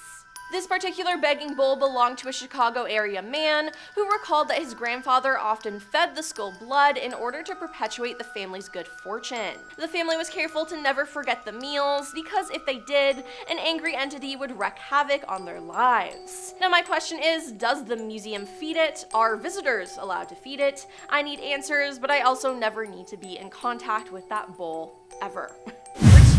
Zak Bagans Museum. Zak Bagans has many haunted and cursed items in his possession, but one I really want to warn you about is Peggy the doll. Now, what's up with all these haunted, scary dolls? I hate it. Now, a warning, it said that if you look into this doll's eyes, it can cause you to have health issues or even get haunted. Now, Peggy is considered to be the most haunted and dangerous doll in the world. After being purchased at a car boot sale, the owner began having nightmares and felt as though she was being haunted by the doll. She contacted Jane Harris, a paranormal and haunted doll investigator, and eventually sent the doll to her. Jane and her team of psychics began working with the doll, running experiments or having paranormal sessions with it, and began posting photos and videos of the doll online. That is when she began receiving comments from people who had seen the video, and immediately after viewing it, began to have chest pain, nausea, and or crippling headaches. Peggy's picture alone is said to cause anxiety, heart attacks, and headaches. Peggy is treated with extreme respect in the museum. She has her own room, and a spirit box is linked up to the room so guests can interact with her if they so wish. And coming in at number 1 is the Scarab. The Smithsonian is home to many ancient Egyptian treasures and artifacts, and it's believed that these items are cursed. And I mean, with all the movies about Egyptian curses, this doesn't really surprise me. They have a scarab believed to be from King Tut. Now, if you don't know what that is, they were popular amulets and impression seals in ancient Egypt. There are many of them, and through their inscriptions and typology, they are an important source of information for archaeologists and historians of the ancient world. Now, it's said that bad luck will follow anyone who touches King Tut's body or anything in his tomb, and since these belong to him, I'd say watch out. In 1922, when King Tut's tomb itself was unearthed after more than 3,000 years of uninterrupted rest, some believe the pharaoh unleashed a powerful curse of death and destruction upon all who dared to disturb his eternal slumber. So, since this scarab belonged to him, it's believed to actually be cursed from King Tut himself, so I'd stay away. So let's go on to number 7. Another thing there, Bela Lugosi's mirror. Now, this mirror has many stories attached to it, especially since its namesake comes from its connection to Bela Lugosi. And now, if that isn't ringing any bells, he is most well known for playing Dracula in the 1931 film, so quite a ways back. Now, guides of the tour at the museum say that Lugosi would use the mirror as a medium for scrying and trying to talk to his dead wife, but the truth is the only confirmed connection is that it was originally said to have once been in Bela Lugosi's house, plus none of his 5 wives died while he was married to them, and there is no documentation of him participating in the occult, but the mirror has seen some things. It was in the room when Frank Salitre was mysteriously murdered, a crime that still has not been solved. He was found bound up in the master bedroom with a single gunshot in the back of his head. So, maybe those who let their minds wander while looking into this mirror fall ill when they project those ideas onto the mirror, or maybe the mirror itself has the capacity to haunt and curse those who look into it. Now, people say they've seen entities reach out to them through the mirror or have the sensation of having their necks bitten while looking into it, but nothing has been confirmed. On to number 6, John Morell's preserved thumb. And now, I don't know exactly what Zach Baggins is saying about this thumb, but it's not John Morell's. Now, he's probably basing his information off an incredulous book written by Virgil Stewart, and the backstory is, John Morell in this book is said to be an occult leader and the head of the Mystic Clan that's purpose was to steal slaves to plan an overthrowing of authority. But this book was written by Virgil Stewart, who wrote it in an attempt to get more clout after capturing John Morell, who was likely just a horse thief and a slave stealer. Now, Stewart just kind of blew the situation completely out of proportion to try to get more street cred, so while the thumb is real and a real thumb, it's not Morell's, who probably died in prison and was buried with all of his thumbs on him. And now, that's not to say what it stands for isn't scary. People in Mississippi read the book and believed in it, believed in what Stewart was saying. In Tennessee, they knew the truth because they knew Stewart and he was just fabricating things, but in Mississippi, ooh, Nelly, they were suspicious of one another so much. The summer of 1835, people in Mississippi were killing one another and their innocent slaves on the off chance any of them was part of this Mystic Clan, which is a clan that didn't exist. So now you know the harm in falsifying stories, you can see how this little thumb is a creepy bugger and a symbolism of something bigger than it is. So, worth it in a way to have at the museum. Now, another scary thing at number 5, a cauldron previously owned by Ed Gein. Zach Baggins bought this cauldron at an auction and apparently it was found in a shed on the old Gein property. And if you need a refresher on who old Gein was, he was a grave robber and murderer that would experiment on human bodies, making masks of human skin to wear around the house, and he used skulls as soup bowls. So no, I'm not kidding. This was his cauldron, and okay, what's the big deal, right? It's a cauldron. Well, it turns out, according to the person who auctioned off this item, Ed Gein stored body parts and blood in this cauldron in his shed. Now, obviously as a collector of the horrendous and haunting, Baggins decided he needed it and now it's on display. Now one thing is for sure, that cauldron would make some killer soup. At number 4, Charles Manson's portraits. Another thing in this haunted museum is a portrait of Charles Manson. And now the portrait isn't just haunting due to it being of a mass murderer and cult leader. No, it's haunting because when you look into the eyes of this image, you are looking at Charles Manson. Well, in a way, you're looking at his ashes. The artist of the portrait, Ryan Almighty, used parts of Charles Manson's ashes for the eyes of this piece. And even wilder, Almighty achieved the reddish-brown hues of the piece by using his own blood as the pigment. So this piece really is a little piece of the artist and his muse. Creepy. Now, let's go to number 3, Demon House Staircase. So you may think a staircase doesn't have much inherent scary ideas attached to it, and you're not wrong, but this staircase was a part of a whirlwind scary experience. LaToya Ammons and her 3 children allegedly underwent demonic possession in the house the stairs originated from. While living there while renting, Ammons and her children experienced possession and terrifying experiences like walking up walls, floating over a bed, and feeling choked. So, very haunting experiences. And all this escalated to the point that the Catholic Church backed up a priest who performed 3 exorcisms on Ammons. And then the family relocated for their own safety with the help of Department of Child Services, and Zach Baggins then bought the house. He was interested with the reported demonic possessions and stories and explored the house until he demolished it, thinking, better done with it. He only kept a staircase and a little bit of carpet that's sealed off in a room in his museum that's voluntary for visitors to see, and even voluntary for staff to see because of the entities associated with it. Which is very nice for the staff members. It's like, it's so spooky. It's okay, you don't have to see it. I appreciate that. But now on to number 2, a Chris Farley Polaroid. At Zach Baggins' Haunted Museum, he has this celebrity deaths room, which first of all, I think it's really weird for people to fixate on the death of someone they don't know, and I think this item I'm going to talk about is disrespectful. In the celebrity death room, there is a Polaroid of Chris Farley after his overdose that killed him. It was acquired from a police officer that was at the scene. Since I cannot and will not show that photo, just know that it was a photo of his dead body after a drug overdose that visitors have described as sickening, disgusting, shocking, and horrifying. Now, using the image of a dead person, a real person, as a gimmick is in poor taste and shows a lack of empathy on Baggins' behalf, and that scares me, so that's included on this list. On to number 1, Peggy the doll in Peggy's room. Now this one has a past. Let's talk about this doll before it got to the museum. Peggy was sent to a British paranormal investigator named Jane Harris after Peggy's previous owner was having some nightmares where the doll would haunt her dreams. That owner would wake up hot and shaken with fevers and hallucinations, and even her local priest couldn't help her out. She eventually figured it was because of Peggy the doll and sent her off to Harris. Once Jane Harris and her team had the doll, they tried to figure out what was up, and they say that Peggy is possessed by the spirit of a woman from London, born in 1946 and died of some sort of chest condition, which is very specific. Wow. Yes, that's the history, but how does Peggy haunt? Well, apparently through dreams, pushing people away from entering her room in the haunted museum, or even light bulbs going out when people mention Peggy's name. Now, people are warned not to look her in the eye because they could feel chest pains, nausea to the point of vomiting, or really bad headaches. And now this could be the spirit within the doll circumventing some of her own pain, or many coincidences lined up together.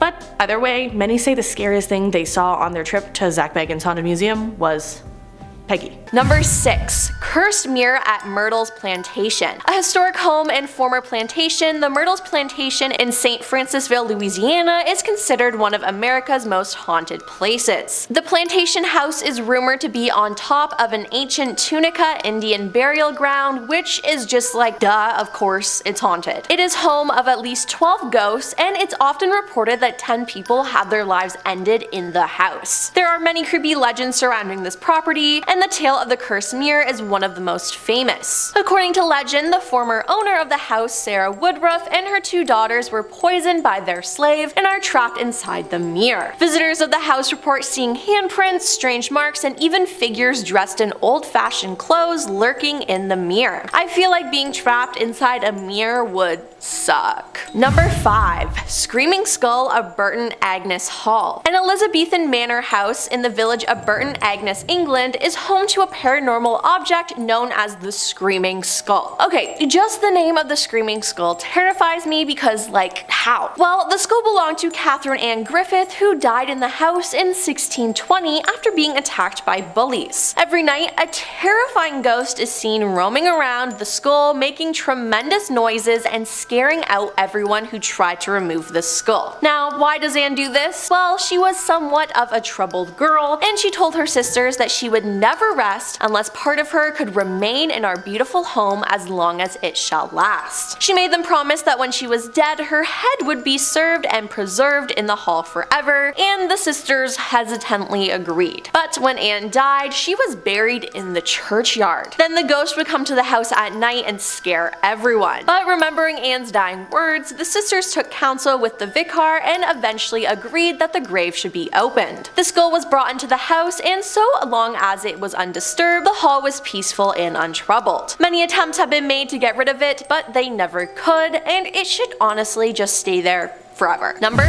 4. Annabelle doll. Okay, it's not a haunted list without a haunted doll. Now is it? The Annabelle doll is probably one of the best known haunted dolls in history. Bought in an antique shop in 1970, a woman gave a Raggedy Ann doll to her daughter Donna, who was in nursing school. Let me just say, I had my own Raggedy Ann doll growing up, and it always gave me the chills. Now, Donna and her roommate Angie kept coming home to find the doll in different positions and different locations. Then the doll began leaving them notes reading help. A psychic told them the girl was possessed by the spirit of a girl named Annabelle who had died at the location where their apartment complex had been built. But the girl's friend Lou thought there was something more sinister about Annabelle, and she levitated up his body and strangled him until he passed out. The next night, the roommates heard what sounded like someone in the next room. Lou investigated, and he was found screaming with 2 massive claw marks on his chest, although no one else was in the room except Annabelle. The girls called Ed and Lorraine Warren, who decided the doll was actually a conduit to hell that a demon was using. 2 exorcisms didn't work, and the Warrens took Annabelle home. Upon arriving home, Ed and Lorraine placed the doll in Ed's study, and the doll levitated and around the house. Even when placed in a locked office in an outer building, the Warrens claimed that she would turn up later inside the house. Finally, the Warrens decided to lock Annabelle up for good. The Warrens had a specifically made glass and wood case constructed, upon which they inscribed the Lord's Prayer and St. Michael's Prayer. For the rest of his life, Ed would periodically say a binding prayer over the case, ensuring that the sinister spirit and the doll remained good and trapped. Number 3. The Little Manny. A 3-inch tall stone head is known as the Little Manny with Daddy's horns. Strange name,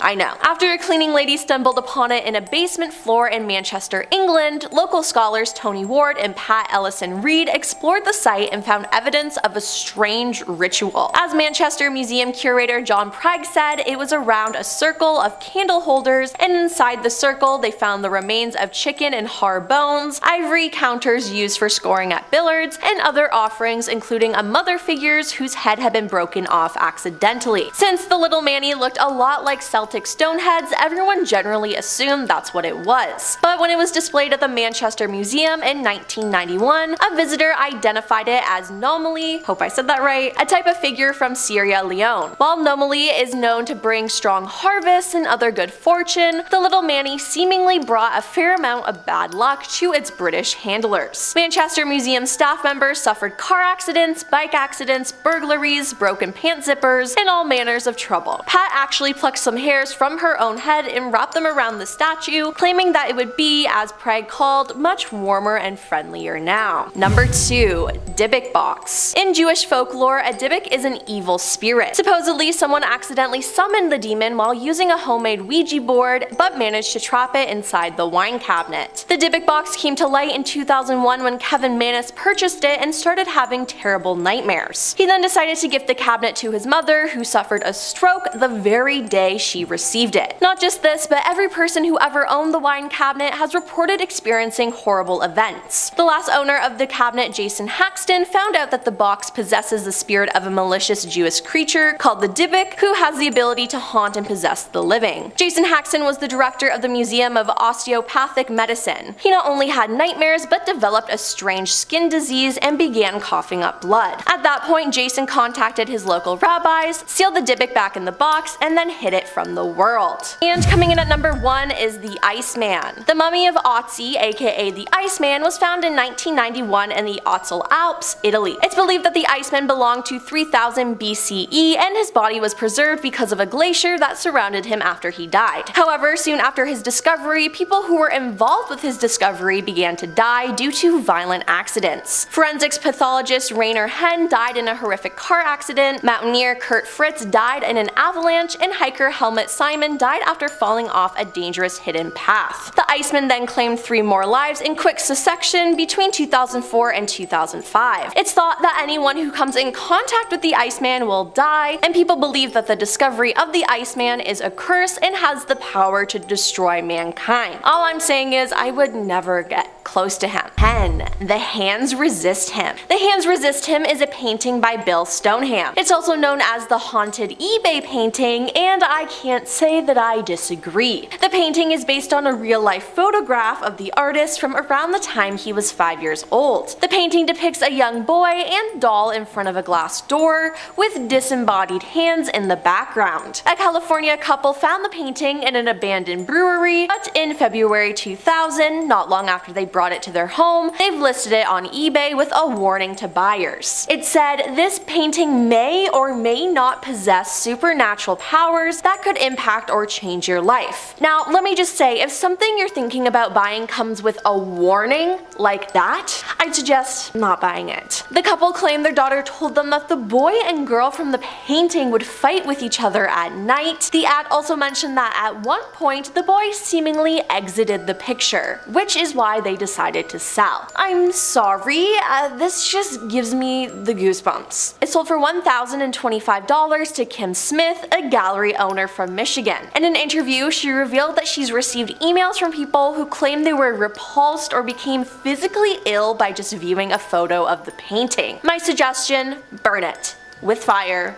right now. Number 9. The Bazzano vase. Legend has it that this silver vase made in the 15th century was given to a bride on the evening of her wedding near Naples, Italy. Sadly, she'd never make it to the altar as her life was ended that very night with the vase in her hands. From there, the vase was passed down her family line, but anyone who took possession of it is said to have passed away soon thereafter, so the family eventually made the decision to hide the vase. Which sounds like a great idea, but in 1988, the vase resurfaced, supposedly accompanied by a note that read, "Beware, this vase brings death." However, when the Bazzano vase was auctioned off for about $2,250, the note had been excluded from the item description, which I feel like was important to include, but whatever. The pharmacist who bought it died within 3 months, more deaths of new owners followed, until finally the curse seemed to go dormant when a desperate family demanded the police take the vase away, and it has not been seen since. Now, wherever it is today, it should stay there and never come out. Number 8. Nightmare doll. The doll may look like any other, but according to the seller, it's a debuk.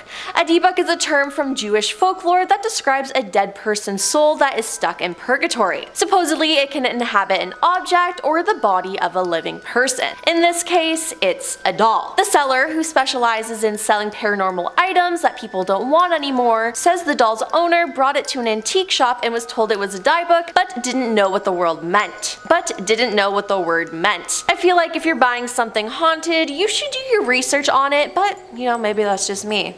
Soon after, whenever she would open the box it came in or touch the doll, she would suffer from terrifying nightmares of shadow people. This continued for several months until her son took the doll from her to sell it. It sold for $17.49, and I want to know who just ruined their life for $17.49. Number 7. The Bronze Lady. Many people go into Sleepy Hollow in search of its best known spirit, the Headless Horseman. However, they may not be aware of a second local legend, which has haunted the Sleepy Hollow Cemetery for over 100 years, the Bronze Lady. She's a bronze statue located in New York's Sleepy Hollow Cemetery. The Bronze Lady was commissioned by the widow of Civil War General Samuel M. Thomas after he died in 1903. The story goes Samuel's widow was unhappy with the statue because its expression seemed gloomy, so sculptor Andrew O'Connor Jr. redid it for her. But instead of just handing over the new head, he called it a monstrosity and shattered it in front of her. Now, much to her dismay, she installed the original figure to watch over her late husband's tomb anyway. And in the following years, nighttime visitors to the cemetery claimed to have heard quiet sobs coming from the Bronze Lady. It was said if you knocked on the door of the general's tomb and looked through the keyhole, you would have a bad dream that night. There was another one where if you slapped her in the face, sat in her lap, and spit in her eye, she would haunt you for the rest of your life. Yeah, I just stay away from there. Number 6. James Dean's car. On September 23rd, 1955, James Dean ran into Sir Alec Guinness at a restaurant and showed off his Porsche 550 Spider. In his autobiography, Sir Alec described the car as sinister, and he told Dean, "Please never get in it. If you get in that car, you will be found dead in it by this time next week." 7 days later, Dean was found dead after crashing the car. Now, the trouble didn't stop there. Surgeon/recreational